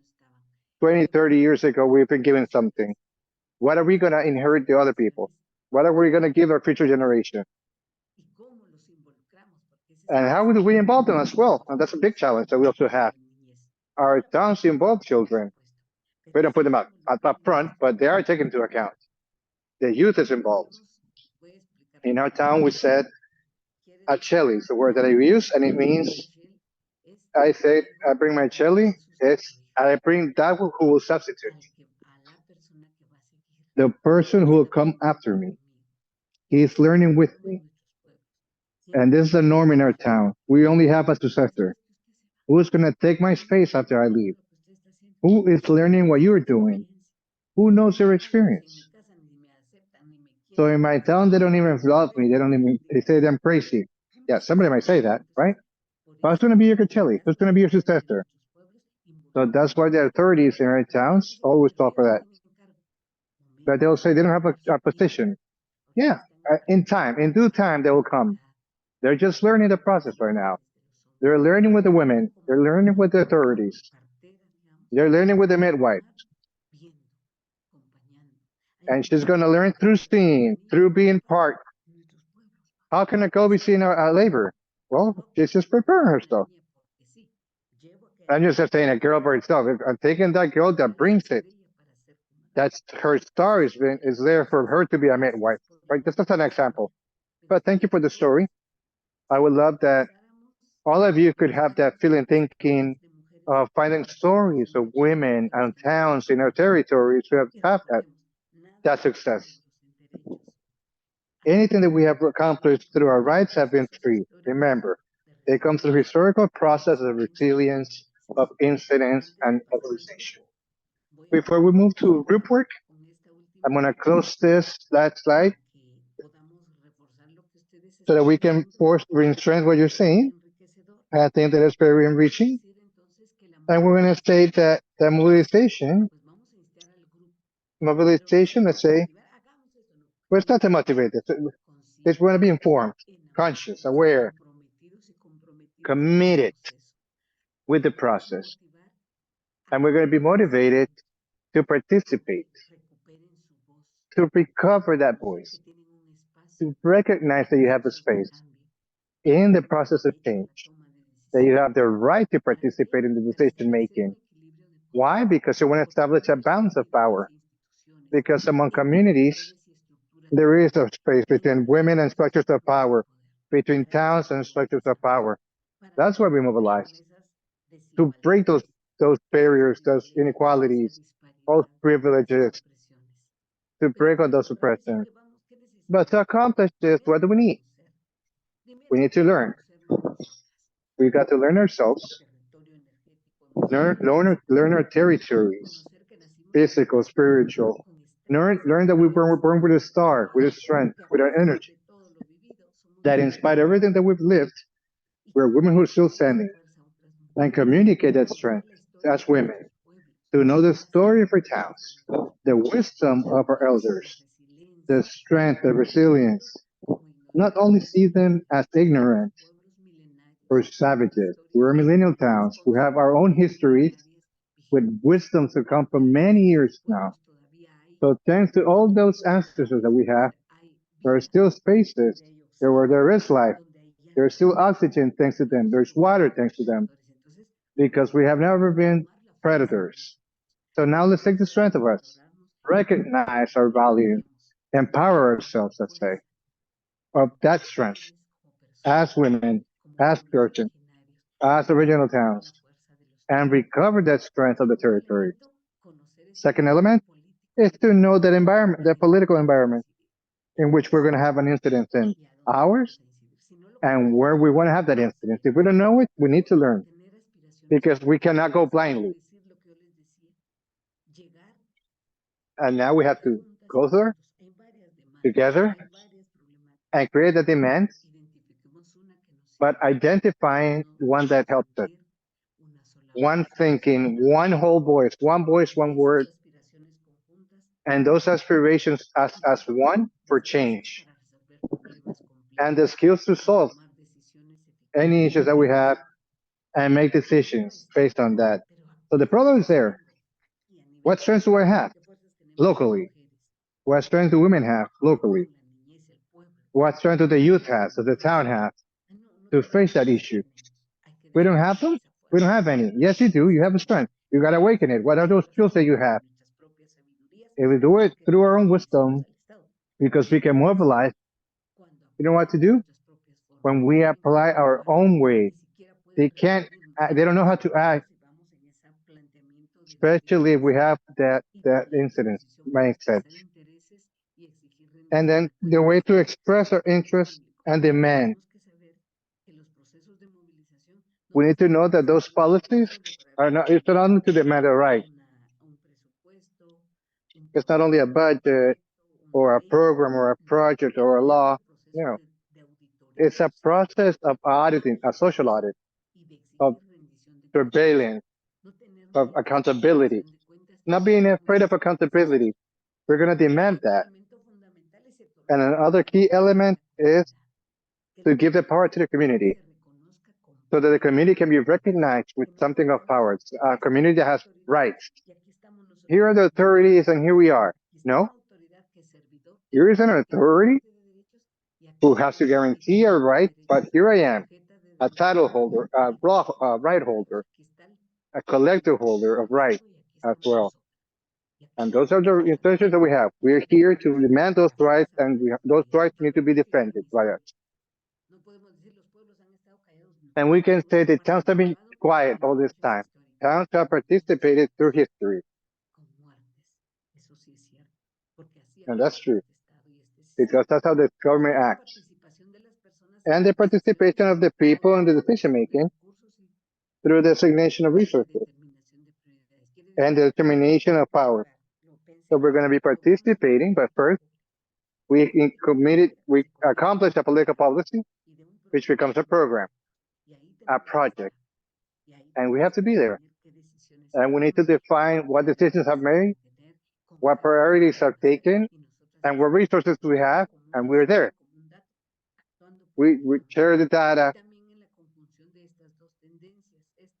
and then when you have these two things together to have an influence, the community considers training as a whole, a municipal ordinance that defends the rights, and that this one's going to benefit the people in the territory. And in that sense, the in political instance will be accomplished when we know that those needs, there is an ordinance for the care of the resources of our community. When we have accomplished that influence, once we have that ordinance approved, when we have an agreement, something municipal, there's an instance at the level of the municipality, and we have a secretary, a division, an office that looks after this. That's going to make sure that there's a budget to make this come through. And they will take steps and actions. It's not only, it's a process as a whole. What objective does the incidents have? To solve an issue in the community through the generations of policies, public policies that become programs, and the programs into projects, and the projects into actions with budgets and with participation by the community. Then to strengthen the organized group in the community, meaning we're not only a beneficiary community. No, we are the subjects, political subjects, who are participating in the formulation of a policy, for the design of a program, for the design of a project, for the social auditing, and for the budget making. There's not something like, I'm not receiving it. I am demanding a right. I am demanding actions, and quality actions with responsibility. And my participation will allow me to ensure this with conditions of equality, where women and men and grandfathers and grandmothers, even the children, if it's going to be affected, can participate in decision making. It's not only speaking. We're talking about the changes. That's another element that we can take into account. And the steps, well, that's something that we're going to be doing later on. Step one is, what do I want to accomplish? What is the issue that we're going to identify? What is it that we want to tackle with the political action? It's a common objective with the men, with us women, or the towns. And there's the how. I provide the political incident, an idea that we have. What do I want to accomplish? To go into the political incident. And this can be a project, a clear project that solves the issue, and then we have demands. The issue that we find becomes a demand. And that's what I want to make sure. There's a difference between demands and needs. The demand is an action that we need. The political action. I am demanding a right. The need is from the perspective of dependence. I'm asking for you to please tend to my needs. Is that clear? Demands is political action. I know my rights. I have an issue. I have a state that's supposed to guarantee that for me. They have the obligation to respond and the responsibility and the resources to answer that action. I have a need, but I'm asking if you can please look after me. And they give me whatever they want. There's a difference. So the plan responds to that demand. And the step number three is with whom? Who's going to be accompany this process? And that's a process of actors, a map. That map of actors and what strategic alliances we're going to be making with the people who are going to come into it. These are people who agree or do not take into account the participation of women per se,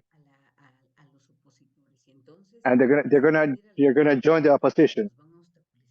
So we're gonna be smart about those people who are gonna be allies with, and that's the exercise it did the other day, which was tiring, but it allows you to find the participation of those people because that would answer. And it was a good exercise that you did. It was the first time you did. So step number 4 with whom? And here we have the spaces of participation, institutions. What are we going to talk to? What participation spaces we're going to look into? Which are going to be implemented with in the communities, at the country level, at the municipal level, international level. And then the timeline of activities that we have. What timeline we're going to be using. And that's it. And then the strategy. The first strategy that I would talk about is, it's not reading in a book. We've learned to have incidents. We need to be able to have a process of healing, of deconstructing the oppression. If we're going to have incidents, to demand a right that I don't have, but I have the historical load on me, that burden on me, I'm going to come in with fear. Even if I come to this, I'm going to come into a space of fear. I'm going to be nervous. I'll say, I can't do this. So it's very important that we're healed, that we're healing through that incident, if we're going to avoid that oppression, so that we can recover our collective strength, so we can recover our star, our personal strength. So this is important to have those deconstructing process and healing processes. Another strategy is to awaken, to blossom, exercises of visibility or spirituality in the ways of economy of our towns. Meaning that if we have incidents, I'm not looking for tools outside. In terms that I don't understand, let's go through the inside.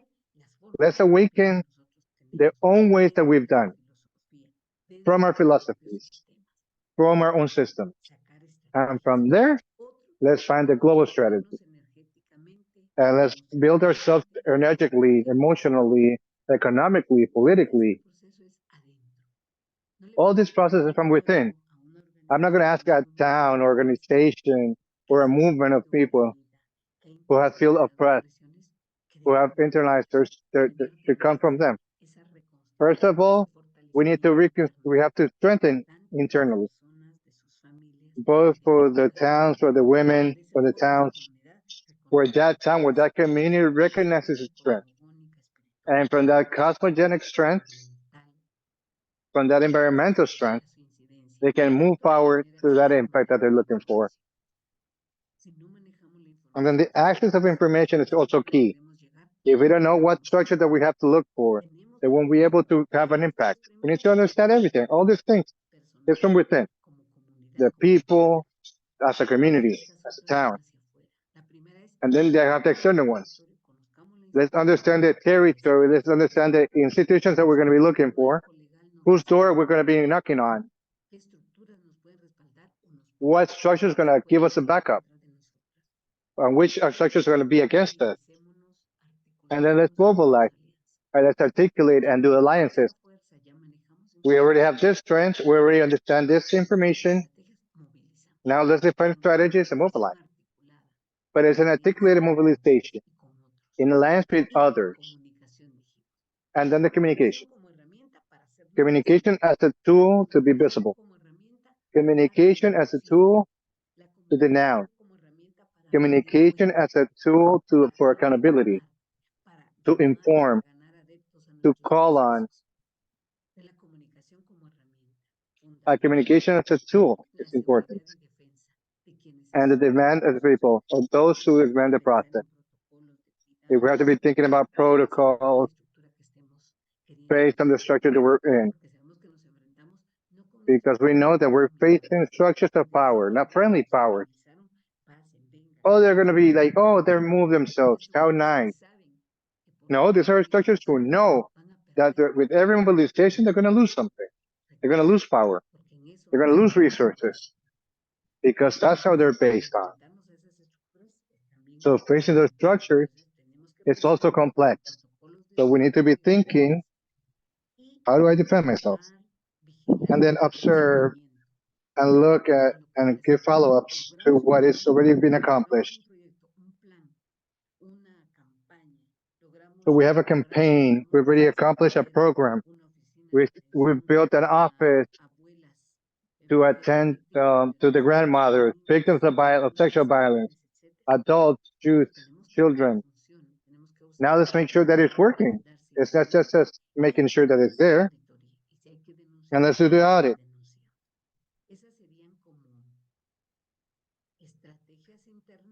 So this is internal strategies that we have to create. And then the incidents can be global. Not only local incidents or national incidents. Global incidents are all these actions that we're taking at the global level, meaning that we have knowledge of what is happening at this level, and then once we look at the national level, but also understand what's happening outside. We don't get the changes locally, then we go regionally. And there's nothing there as well, and we go globally. But we need to understand all the structures and go for them. Why do we need to have global incidents? I need to have participation, active participation, people who are active in the towns in the process of incidents. So you have to be there. You have to participate and have the knowledge of what's going on. And this is important to have conditions, political conditions. So we need to be prepared. We need to understand the legal frameworks, regulations, understand the structures that live in our communities, how the systems work, and prepare ourselves politically to have an incident to negotiate. So that's an exercise that we'll do in another moment, where we have experts to come in and who have done this at a global level, who have done negotiations, who share with us their part. But what is bracing for this? To know the realities, the issues that the people are living in the towns, the regional towns. To have that knowledge of the mark, of that framework, nationally and internationally, and to be also ownership of those instruments in favor of the rights of women, of the towns, of Mother Earth. What elements do we have? We need to know them. Then have the capacity to negotiate, to create alliances. And at this global level, think that there are ways to negotiate. So let's talk about this race. And that's another element. And then the strategy. Create awareness and the strategies that we're mentioning, that I was suggesting in your proposal. What for? To inform, to empower women, the communities, the actors, because not all of them are convinced. So we need to inform them and create that awareness and awaken that strength. And that's why we have to have that awareness strategies and that alliances to create points, to bring those actors who have the demand. So we're going to be articulating ourselves in favor of a demand, a collective demand. We're going to have meetings to socialize our proposals, visit the municipalities. This is an example. And the communication strategies, so the community understands what's happening. And they are empowered of what's going on, that they understand the issue, so we can have some sympathy and alliances, to have public opinion. And that's where I'm thinking about press conferences, communications, support letters, radios, publications live at the spaces of incident, audio visuals, different ways. And then the strategy of organization, stabilization, why?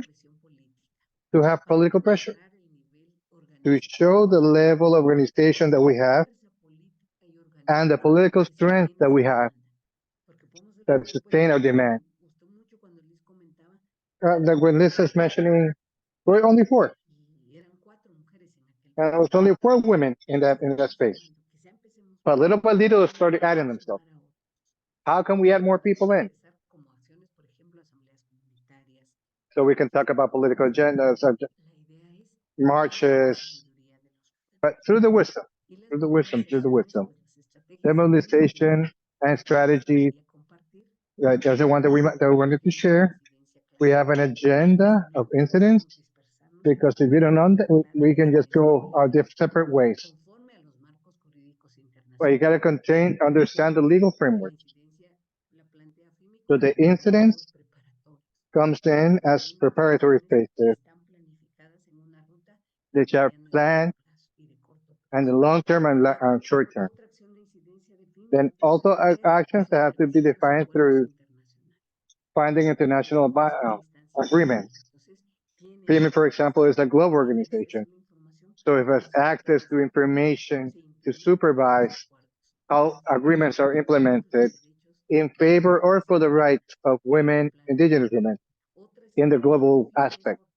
Another strategy from FIMI is to strengthen incidents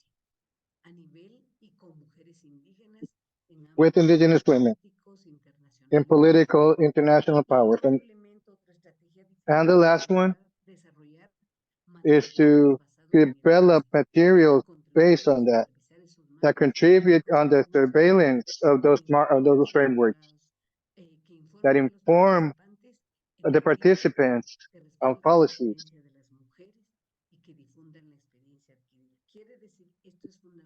Saying incidents, it's important is to present report. If I'm saying we're going to talk about how to implement the agreement 169 on free consultation, then we're going to do this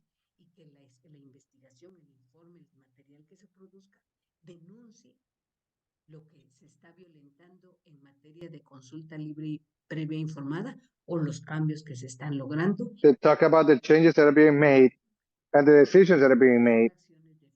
So these are actions by FIMI. Also thinking about political mobilizations, women who share leadership, mixed leadership, incidents to move, and have incidents of academic places, which is fundamental, in the universities, in research facilities,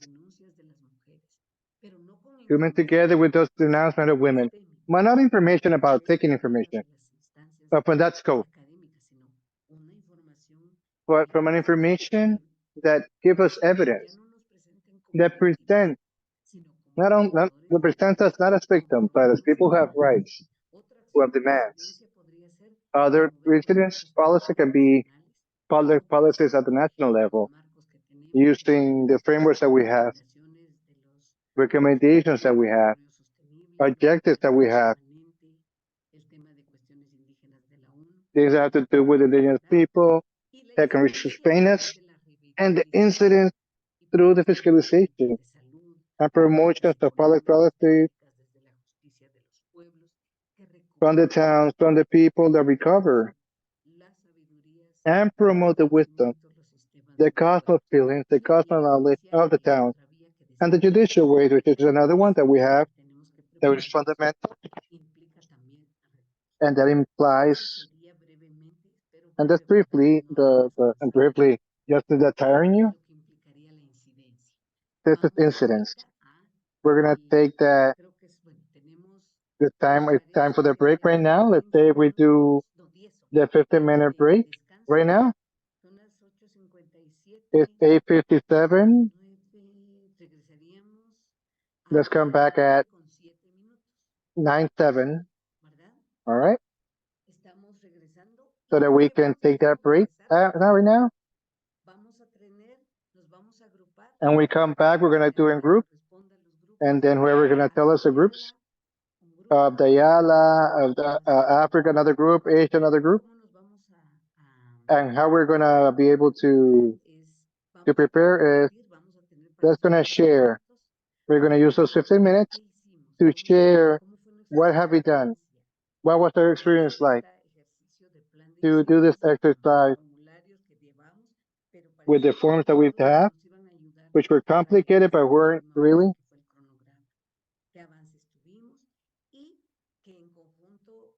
And together with other groups, they shared some of the plans perhaps. One that you consider that is important, and that's what we're going to be doing when we come back. Let's do that, okay? Let's go 15 minutes, get together, socialize, and then we share when we come back. All right? So we have the 10-minute break, and we'll be back. Let's stretch some. Thank you for your participation, and let's take that break right now. And before that, I'm sorry. If you have any questions right now, any comments right now, because when we come back, we'll go into the break rooms. Are we good? Any comments?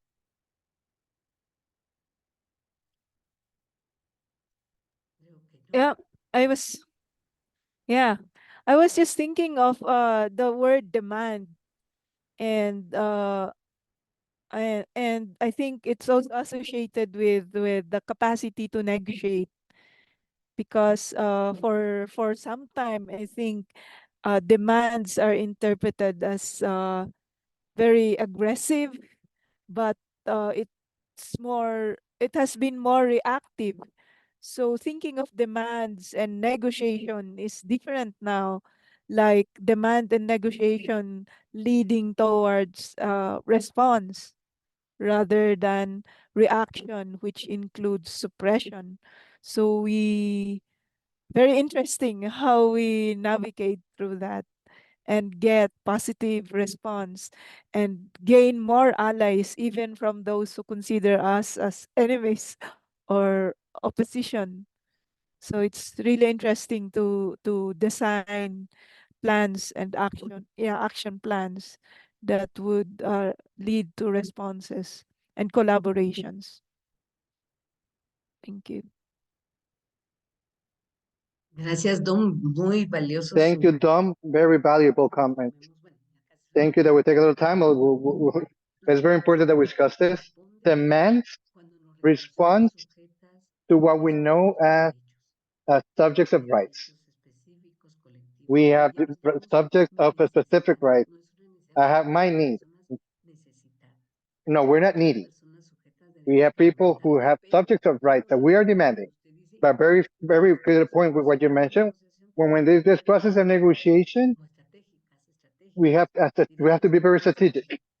That we have to be wise, like our elders would say. If you know that word, just that word, is going to generate a resistance and oppression, well, let's use other words that they might use.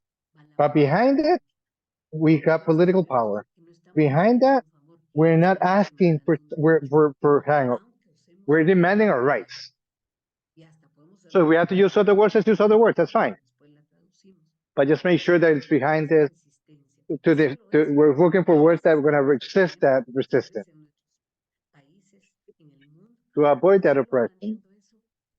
And once we state that, we're already acting and we are weakening your points of view. So very, very important comment that you state. So very good. If you have to use their words, if you have to use their comments, use it. But your intention cannot be missed. The strength of what you're looking for cannot be missed. So thank you, Don, for your comment, and something you can also reflect upon in your groups. Thank you. One is to state demands, and the other one is to have that practice. Once we say supervision, I need a benefit. I'm a user. I'm a subject of benefits. And I'm a subject of rights and have rights, specific rights, collective rights as a town and Mother Earth. But we need to understand those balances. Thank you. All right, let's take a break and we'll be back in 10 minutes. All right. Thank you very much.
Africa. Nama yo nyedwe ndo nagira endelea ngaye. Hello?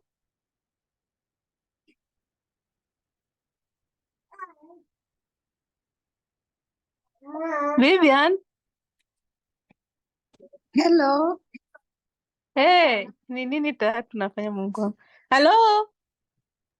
Unanisikia Nai? Nakusikia Daisy mama. Haya, tunafanya nini peke yetu kama Afrika? Sijui hata ni nini inaendelea. Hata sijui. Vivian, Hey, hey, Vivian tunafanya na nini ulikuwa kama Afrika? darasani? Hey. Aha. Mi niko salon. We. And you? Na ulikuwa darasani? Mi nasikia. Aha. Lakini sasa sijui tumejipata peke yetu aje. Itakuwa ni kuna Vivian, Yes. ulivyosikiliza kulikuwa na kitu imesemekana tufanye? Naona wengine wamejoin jamani. Nimeona Domani Domana. is there. Alina, hi. Oh, Alina anakuanga nani? Hi Alina. Interpreter. Translator. Ni translator. Woi Mungu wangu, na sasa naongelesha ma translator. Sasa tunafanya nini? Teacher Lorena alisema I guess mambo ya Nai. yes. Mbona sikuoni? Nipo jamani. Hebu sasa tutasema nini? Sijui. Kwanza tunafanya Unajua nini mimi- hapa? Mimi nilikuwa kwa ushahidi tu. I was driving. Kwa hiyo nikaweka tu nani simu nasikiliza lakini sielewi kitu. Ndio nimeingia tu ndani. Kuisha sisi. Au anaongelea ile ambayo tuliongelea kuhusu leadership. I mean, or it is the assignment that we were given. Ile ya kitambo ya policies. Mimi hata sijui yake. Tuulizie huyo mwenye ako hapo, tuulizie. Ningoja tutafute ni nani yupo. Uoni hapo? Kuna Alina. Yeah. Alina. Alina. Looks like she's not in. Yeah. Hi Alina. Doman is there. Doman can tell us. Yeah. Hi, Doman. Hi, Yes, Doman. Hello.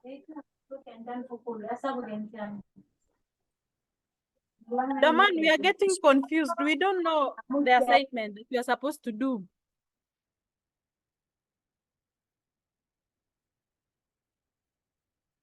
What are we supposed to do at this time?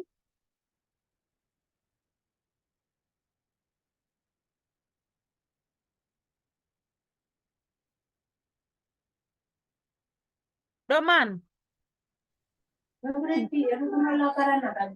Doman. Hey, aki Doman kuna shida ya network. Sasa watu wangu tutasema nini? Mulifanya ile assignment. Mulifanya ile assignment ya nini? Ya ile ya incidents plan. Yeah? Incidents plan. Incidents plan ilikuwa inahusu nini? Tunaweza tukatengeneza sahihi.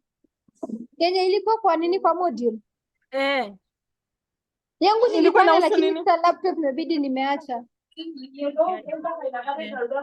Sasa hakuna none of us amefanya. Me, I don't know what we are supposed to do. Bana, tutamwambia. By the way, kuna mvua na hakuna stima. You see, I'm in the hotel now. Yeah. I need to do the work. There is no power like for the whole week. So in this section, we are using actually generators. So there is no power. Daisy, where are you? I'm in the salon and we are using solar panels. Yeah, you see, now that is the challenge. Sasa tutafanya aje? Anasema nini? Hebu sema hiyo ambayo ulikuwa unasema inaitwa nini? Incident plan. Incident plans ambayo ni inahusiana na masuala ya emergency au whatever. Let me share what I have done. What does it mean? Wait, let me share. Please share. This is the guide for the Mama, niko eh? kwenye kikao eh? Ah, sorry. That is the incident plan. So with the Yeah. incident plan, Yeah. so there was a guide. The problem situation. What is the problem? So this is what I wrote for my case. You can see. Yeah, I can see. I So can there also was, see. so bearing in mind your research topic. So that is the identification of the problem. What is the problem situation? What is the problem? So this is where you put your answers. Then the people affected by the problem that you have identified here. The political cause of the problem. Yeah, and this one is what you were answering today. Yeah, Kwenye so ile what is alipokuwa anafundisha leo. Mm-hmm. Yeah, sawa. So you're noting down the problem, the people who are affected by the problem, the political cause of the problem, why and what are the structural causes of the problem. You can see so the problem in my case it was lack of strict environmental regulation or inadequate enforcement mechanism that regulate the establishment of industries in ancestral land or community land.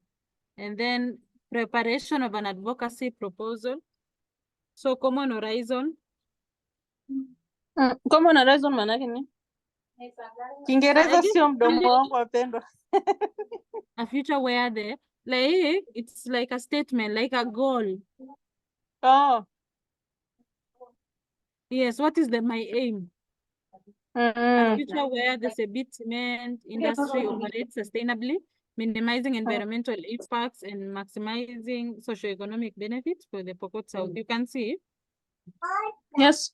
Like something that I want to achieve, and then now so this is the advocacy. So this is the advocacy proposal now. You can see. So there's a problem that we have identified, and then now you want to advocate that problem. You want to make sure that the problem reaches the affected people. So I have my objective. You can see advocate for the implementation of strict environmental regulation, equitable resource allocation. Like I want to change now the problem to be an opportunity for my people. So objective is to raise awareness about environmental. You can relate with your own, right? Yeah. So this is like my advocacy plan. I have the problem now. I want to establish an advocacy plan. So the advocacy plan has overall objective, the goal. So the goal is like the outcome now, because these are my objectives. So my expected outcome, you can see the goal, and then relations. I did not feel that one. And then define the population, organize groups of people to develop our advocacy plan. Argument, state the reason for the proposal. So it's because the problem is, and I want to,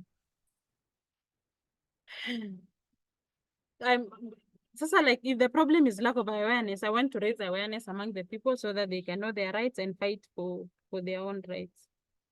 The changes is the same thing. You can see the changes.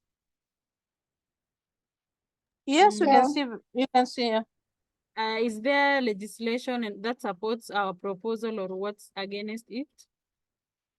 So my proposal seeks to strengthen existing environmental protection laws and advocate for new regulations addressing the impacts that the cement industry poses into the environment. Si kufanya hiyo mimi. Ni vitu mingi, sasa sijafikia hapo, ona. Si kwanza, hii kitu ingefaa tulisha submit jana, wajua? Batakuja kuwa na stima. Unaona, si kumaliza. Ila hajaulizia, si ndio hivyo? Sasa mimi sijui, let me share the plan. Let me stop sharing this one and share the advocacy plan that I used. Acha ni share the advocacy plan without my work. Sijui iko wapi.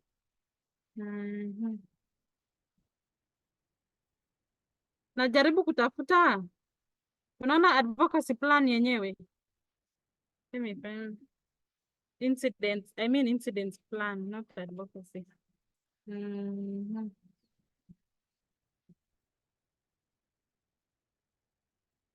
Nataka muone yani venye inakaa so that tukiulizwa tumefanya nini, pengine tunaweza Ndio. sema we were discussing, juu hatujui ni nini tunafaa kufanya, so at least tuseme tulikuwa tuna discuss advocacy Sawa. plan. So alafu Vivian, Yes. mimi utanisaidia hebu niijaze hata usiku. Sawa. Au naweza nikaikuta tu ipo kwenye nani? Nitaikuta kwenye module. Iko. Iko. Ila tu nitumie maana mimi module sijui na mambo gani nayo. Mumeona sasa venye ilikuwa? Sasa ndio hiyo. Unajaza yako. What is the situation? What rights are being affected? Whose rights? Umeona hiyo identify the problem. Yeah. Sawa, umeona venye sasa mbona ni kama umejaza hii identify the problem, nimeona umejaza saa ile. Mimi ilikuwa yangu using my answers for my topic. Kwa hiyo hii umetupa sasa, hii ndio ambayo tunatakiwa tujaze hii kama plain, yani nataka kuwaonesha ile yenye yenu sawa. sasa. You see the problem situation, the people affected. How do these people or sectors and institutions relate to state actors? You know, this is just like a guide. Yeah, absolutely. Yeah, I see. So you remember the incidents. It's like the incidents plan. You want to undertake something. You want to bring out change because there's a problem in our community. So like we said, incidents, the political incidents will influence policy. So now you have identified a problem in your community. Now you want to set up an incident plan so that you can influence policy change that will bring out change that will improve the situation in our community. Siko sawa sasa?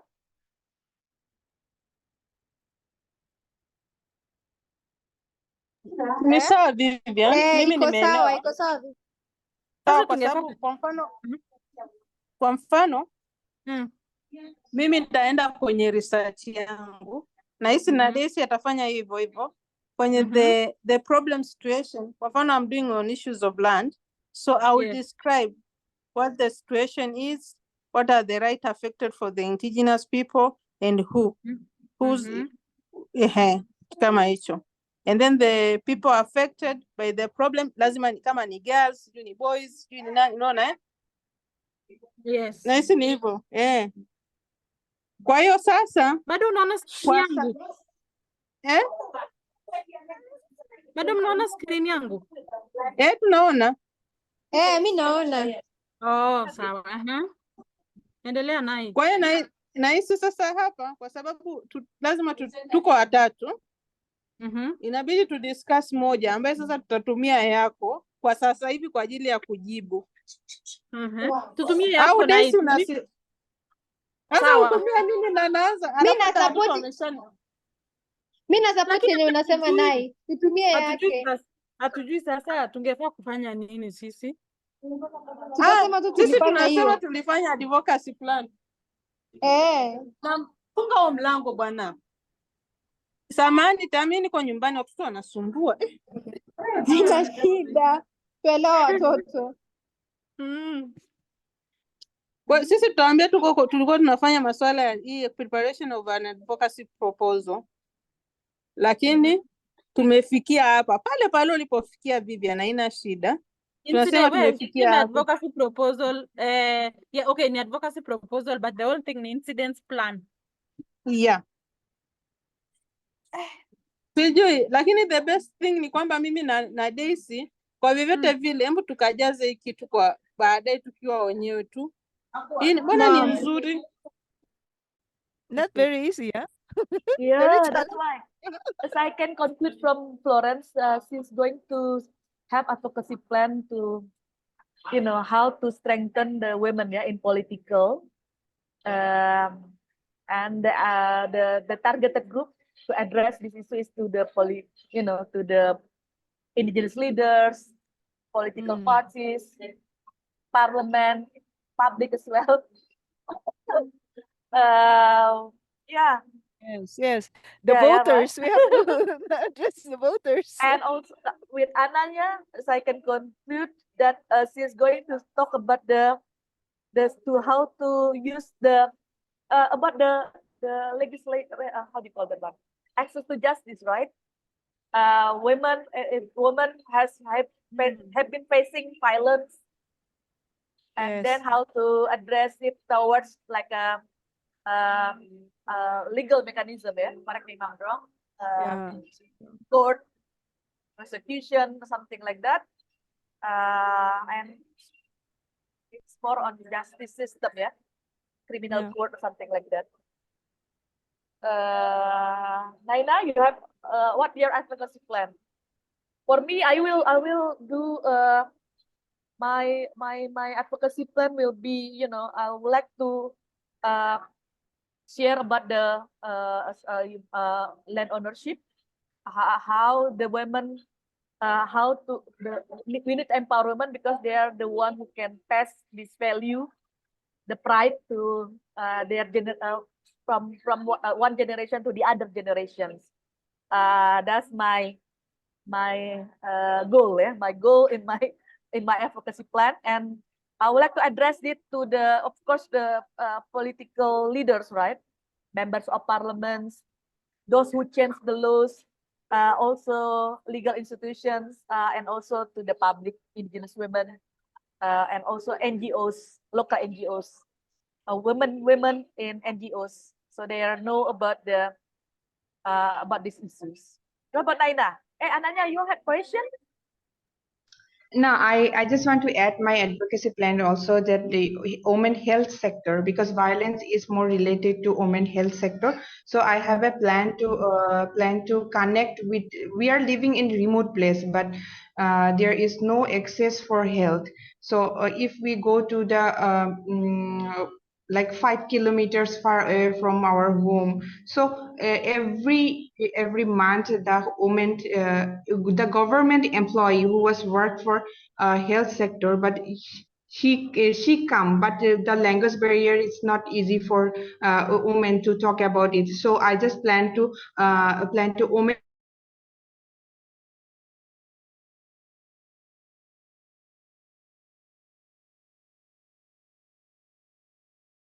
Muy bien. Disfrutan de compartir. Okay, I'm sorry if we didn't finish sharing, but I think the exercise was very interesting. We can continue socializing together. We are we're going to follow this order. We start with Asia, who can share with us the specific case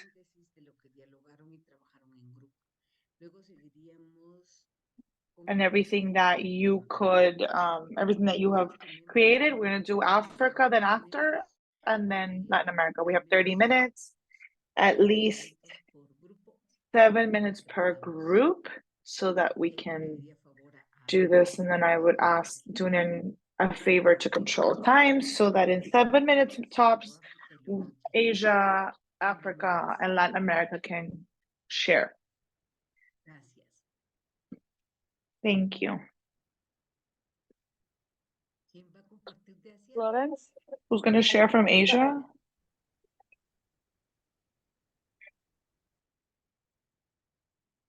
Welcome.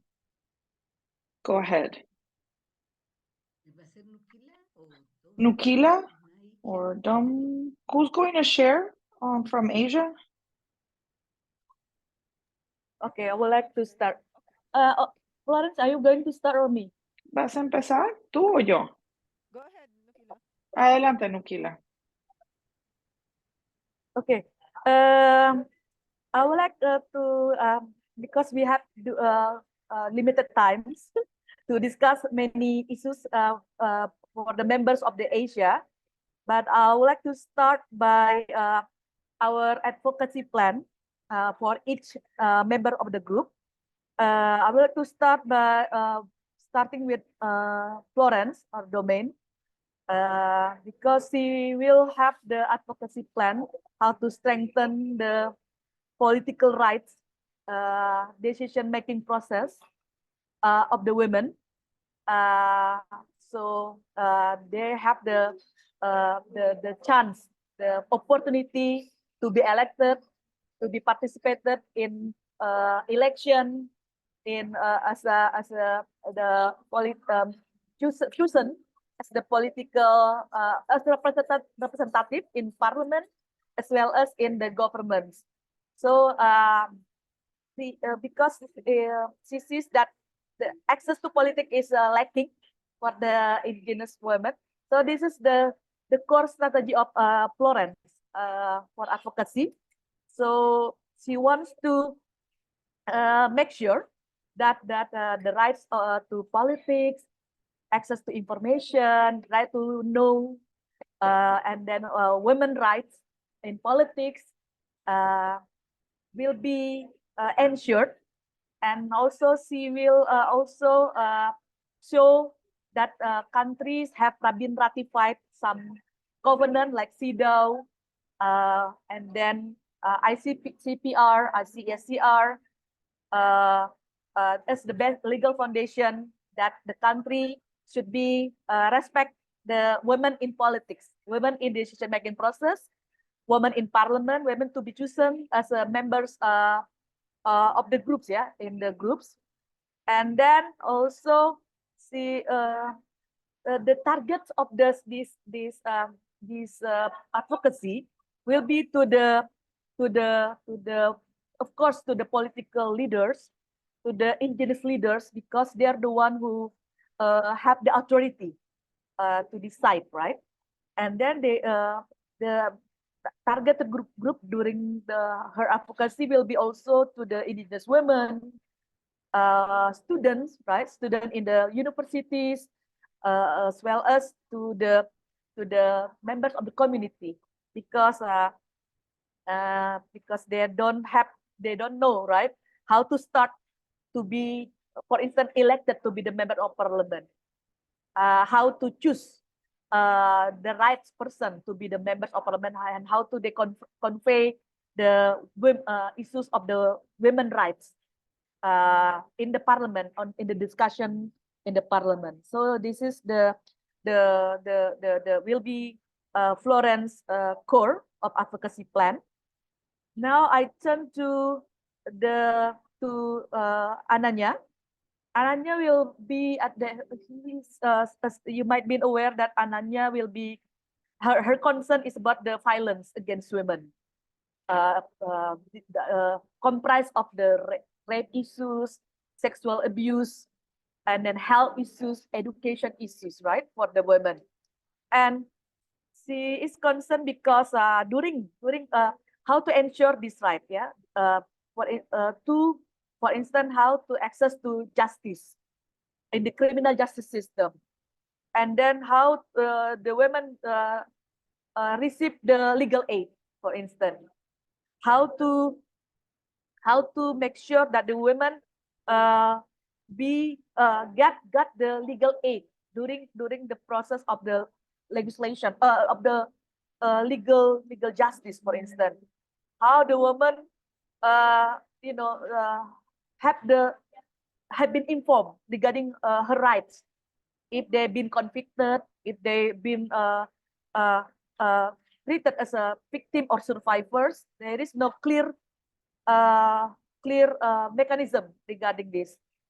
That's why during her advocacy, she wants to make sure that she wants to discuss but how to access, how to empower women who have the access to justice and criminal justice system.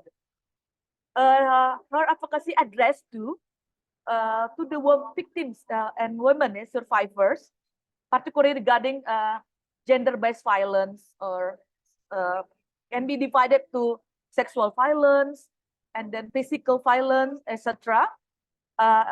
And she wants to be detailed because most of the people or organization use gender-based violence, but not really tackling the issue of the specific issue like rape, domestic violence, also to be specific, yeah, on these crimes. So this is from Ananya.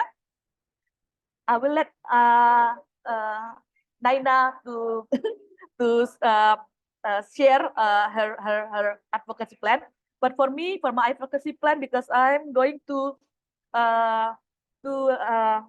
discuss my advocacy plan is to women should be have the land ownership and right to land, because women, I consider woman is the woman has the power to pass to share the knowledge from one generation to the other generations, to the children, to the family. So women has the power to women should have the power also to have their land, their own land, because land has full of a history. Because land, women, those are the first one to respect the heritage, the ancestors. They are the one who really care about the children, not the men, the compartment. That's why women should have the power to have the land right as well as land ownership. And in parallel, women by owning the land, it can reduce the political intervention. If they have their own land, women can have the other rights like social, economic, cultural rights, as well as civil and political rights. That's the advocacy plan. So this should be advocated to the political leaders who change the laws and legislation, so they know they have to integrate indigenous land into a piece of legislation. And then indigenous women have the rights, because before the law legislated, they're already there. The indigenous women already there, yeah? Before the legislation or constitution enacted. So this is and then also this advocacy will be addressed to the indigenous women leaders, publics, NGOs, local NGOs. So they're also the one who should be facilitate the indigenous group who are marginalized to convince them that they have the land rights and land ownership. I think, thank you. I would like to let to Naina for the last presentation. Naina. Thank you, Nukina. So I want to share in very short about my advocacy plan. So actually, my advocacy plan is to address the structural barrier and discriminatory practice of gender inequality. So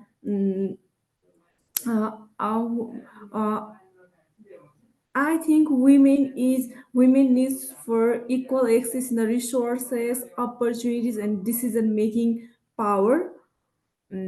Yeah, so my focus is to empower the women, and the advocacy plan will target for policymakers, government officials, and women rights organization, youth, community leaders, stakeholders. So they can make a change. Yeah, so my major focus is for gender inequality. Thank you. Muchas gracias al grupo de Asia. Creo que los aportes son importantes. Thank you to the Asia group. I think your information was very important, and we value the sense of the research, because for you to sustain this proposal of incidents, you're going to base yourselves on the data and the information and the evidence. I'm sure these plans are going to be nourished through this exercise already in the process of the research. We are going to give the Sisters of Africa the floor, who's going to present. Welcome and thank you to Asia for their valuable presentation. I invite you all to pay attention because the idea of one of them is going to give us information that is valuable for all of us. Welcome, Asia. Africa, sorry. Okay, thank you, teacher. So for us, we also had a limited time. So all of us didn't get enough time to analyze their situation and present everything within that time. But I will just present what we managed to discuss. So we first analyzed the problem in our communities.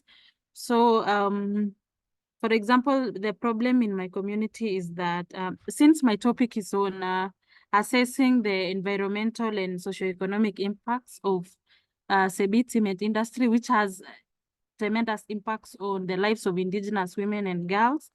So the cement industry operations in Pokot South are causing serious environmental degradation and socioeconomic challenges for Indigenous women. So for the case of Nai, the problem is that the Indigenous women in Tanzania are facing land eviction and encroachment challenges. While for Daisy, the challenge is that Indigenous girls are not going to school, so their right to education is being compromised. So for my case, the Indigenous women face the effect that their rights are not practiced in the sense that they do not have access to clean air and sustainable environment. For Daisy, the right to education is compromised, while for Nai is the right to control access and manage their land and its resources.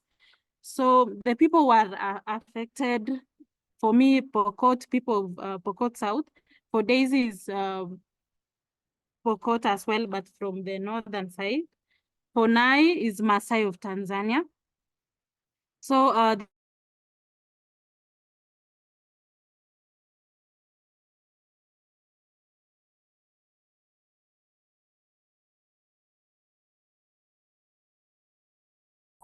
We can't hear you anymore.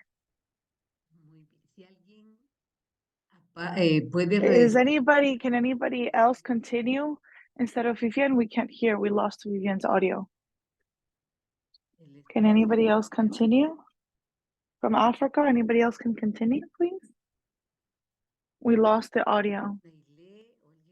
Yes, or anybody else? Maybe I continue. Go ahead. Yeah, as Vivian was explaining, she was mentioning different problems that or challenges that we ought to share in our research. So we came down the line, continue discussing on how to develop the advocacy ways on how to tackle to this problem. So we came to discuss that what are the ways that we can use or we can attempt in a way of bringing some relief in different problems that we mention in our research. So because she's the one who has in the presentation, I will just go through based on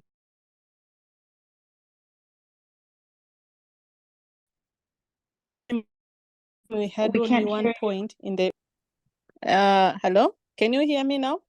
Now I can hear you, yes. You can hear me, okay.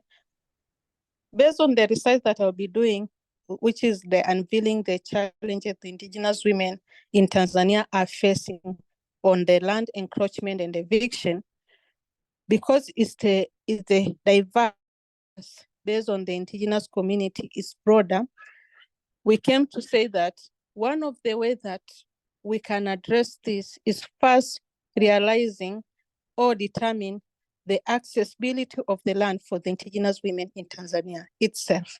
Then broader to it, understand the different frameworks that give alternatum or the accumulation of the land that is there in the jurisdiction of each mention. So in the advocacy, first you need to advocate for them to own, to be part of the ownership of the land, but beyond seeing how the framework can give room to the access of the land and also give them room to be recognized. But major on that, also advocating for the important land use plan, which is the indigenous mode of land use plan. So we ended there because of the time. But in the Daisy, because it is in the presentation, I don't know if Daisy can speak. Daisy?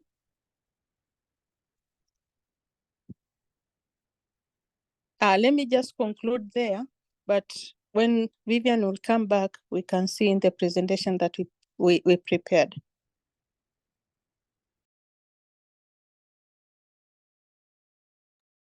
Muy bien, gracias al Grupo de África. Si Daisy no Thank you tiene for the Africa group. If Daisy doesn't have anything else to add, because of time, I would say that, oh, Vivian is there. Vivian, are you there?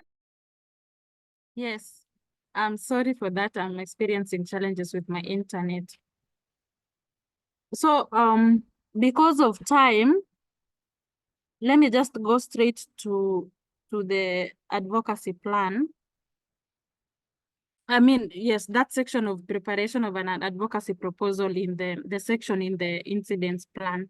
So the overall objective using my research is to advocate for the implementation of strict environmental regulations and active community involvement in decision-making processes related to the bit cement industry. So my objectives is mainly to raise awareness about the environmental and socioeconomic impacts of the cement industry, because that is where the gap is. Lack of awareness on what is happening on the ground will hinder the development of relevant policies. And then the second one is mobilize community support for sustainable development initiatives. Then the last one is influence policymakers to prioritize environmental protection and community welfare, human well-being. Yeah. So the changes that I expect is increased awareness of the impacts of our cement production and adoption of sustainable practices by the cement industry and enhancement of community engagement in policy decisions. So that is what we managed to discuss in the Africa group. So each one of us managed to, it's just that I did not manage to type it, but each one of us shared and we actually got to learn more and we did so much work. I did not manage to type everything, teacher. Thank you very much. Yeah. Gracias al Grupo de África, al equipo de Thank you to África. Africa. También nos presentan su aporte. Gracias por hacer este ejercicio. Como digo, se va a nutrir ya en el trabajo que estamos ya haciendo. And thank you for doing this exercise. I know it's going to help you in your research paper, because when you build this proposal, ideally it's collective. And now we have our first proposal that's going to be nourished with the discussion and with this dialogue with the rest of the communities and the women. Asia and Africa, and now we're going to give the floor to Latin America. Para que puedan compartir. Bueno, muchas gracias. Creo que fue Thank you so much. I think that it was very enriching to be able to share with the rest of my sisters. In summary, two of the practices of Jesse's and Jenny Ling, they were surrounding environmental topics. It was very interesting to know their proposal, and most of us has carried out the incidents plan. However, this work also means that we need to continue polishing our work. And as we were sharing, we learned a lot from each other. For example, the project of Jenny Ling that spoke about environmental, taking care of the environment, and how from this practice, of pollution of the environment. She wants to change it to wants to create a change, generating networks between two communities that she was mentioning. And Jenny, maybe you can correct me if I'm wrong. And so mainly with organizations in two communities and women organizations. And Jesse was talking about the caring of rivers and how a great change would be to create an organization, a network of women. And she spoke not just at a national level, but also at an international level at some point, even to continue weaving and relearning these ways of environmental care. On my side, we have to speak about the importance of topics of violence based on the community. And for me, there are two ways to create an incident. And the first one is to work with older women so that they know their rights. And the second is to be able to work in creating sensibility with the organizations of my community, so that they can create some awareness on gender violence, and then they can apply and execute the right way to accompany a woman, an older adult woman who survives violence, needs support. So I did see some difficulty, like there's resistance, especially from the organizations of my community. Mostly they're adults, and they're very closed off to listening to young people. And one of the strategies that I thought I was going to employ is to link myself to the organization of the Quechua people, and through them, I also have leaders that are already leaders in their communities. And it would be good to create spaces where the community leaders, through the invitation of Pienso yo que es como el reto más grande. Y de allí, pues, the other young organizations are coming together and working with each other in a long term. Local think of an incident at a local and national level with organizations like the Gunaya that have the Department of Women, the Women's Department, and from there create some incidents and create a route for sexual violence. That's it, sisters. Thank you. Thank you to each one of the groups, to the group of Africa, Asia, and Abdayala, Latin America, for sharing. I know for the exercise 50 minutes were not enough to share all the information that you had. Thank you for the commitment to start doing your plan through this tool that I tried to simplify, so that it helps you from right now to design a good incidence plan within your research proposal. That's the last chapter of the research, the proposal and the incidence plan. And for that, the exercise that we did is a great advance. And what I said, and ideally again, is that it needs to be participatory with consent and dialogue, and that it's built with women, with the communities in the territories where we're going to be located. But we already have a seed that we have planted. Now I want to ask you, please, we already have 2 points that are key for incidents. First of all, the problem. 2, the change that we want to achieve.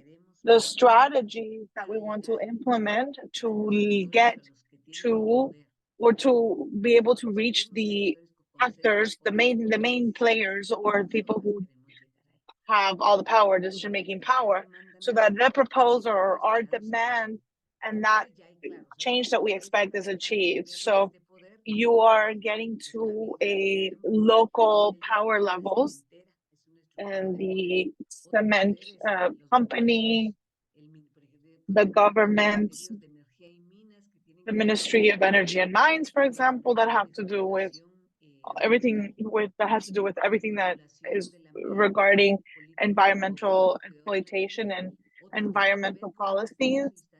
Others that have to do with ministries and instances related to education and the right to land, the right to education, political participation. How do we create an incidence on these structures? Now, we already have the first advance of our plan, and I thank you. 2, we're going to do an exercise for next session. Each team, Asia gets together, Africa gets together, and Latin America gets together to select of the 4 cases of each team, 1. And you will present a dramatization, a play of how you're going to do the negotiation of incidents with that power player that you have identified. You have identified who you want to reach: organizations, the cement company, the Ministry of Agriculture, the Ministry of Mines, or the community authority that has to do with land property. If you clear who you want to reach and the change you want to achieve, the exercise is the following. You do a dramatization or a play, or a role play. Each team, Asia based on a concrete situation, and Africa, Asia, and Latin America. And we're going to present it as a play or as a role play in the next session on Friday. And for that, we're going to have 10 minutes per group. So each group is going to take on the role of women, depending on the subject that you're going to prioritize of each of the plans. How are you going to do the negotiation with that political influence? And you select from one topic from each participant, the one that you want to, and that would be for our session of Friday. I don't know if you guys have any questions on this. Is the instruction clear for Friday? And I encourage you to do it as real as possible so that we can all say this is real.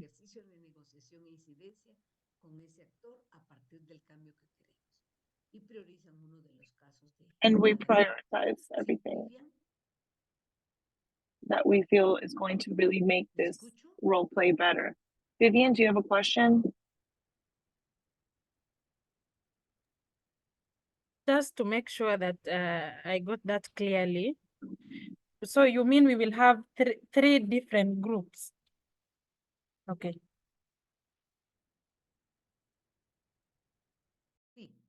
África se reúne. Yes, Africa comes together. You identify whenever you want. You identify from the 4 different cases that each one of you are studying, which is the one you're going to role play on. You select the change, the main players, and you present a role play where you negotiate how you will present how you will negotiate for political incidents. And for that role play, it's important that you present the incidents from the peoples, that something that is your own, but that depends on your creativity. And for that, we're going to have 10 minutes. And you're going to have till Friday to present that, to prepare that. And we're going to have 1 presentation per region: Africa, Asia, and Latin America. Any question, comment? Is it clear?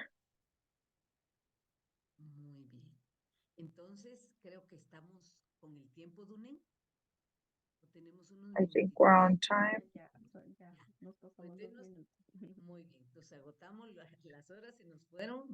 Okay, thank you so much for your time and for sharing life in these 3 hours we are giving light so that your star and your light shines. We raise our hands and we're going to do this exercise. We are a light star.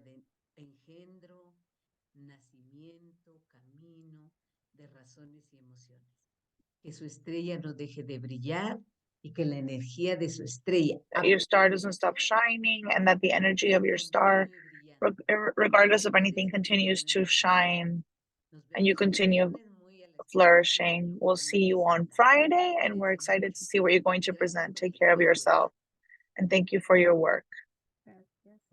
Muchas gracias. Hasta luego. Gracias. Thank you. Have a good Thank day, you. good afternoon, and good night.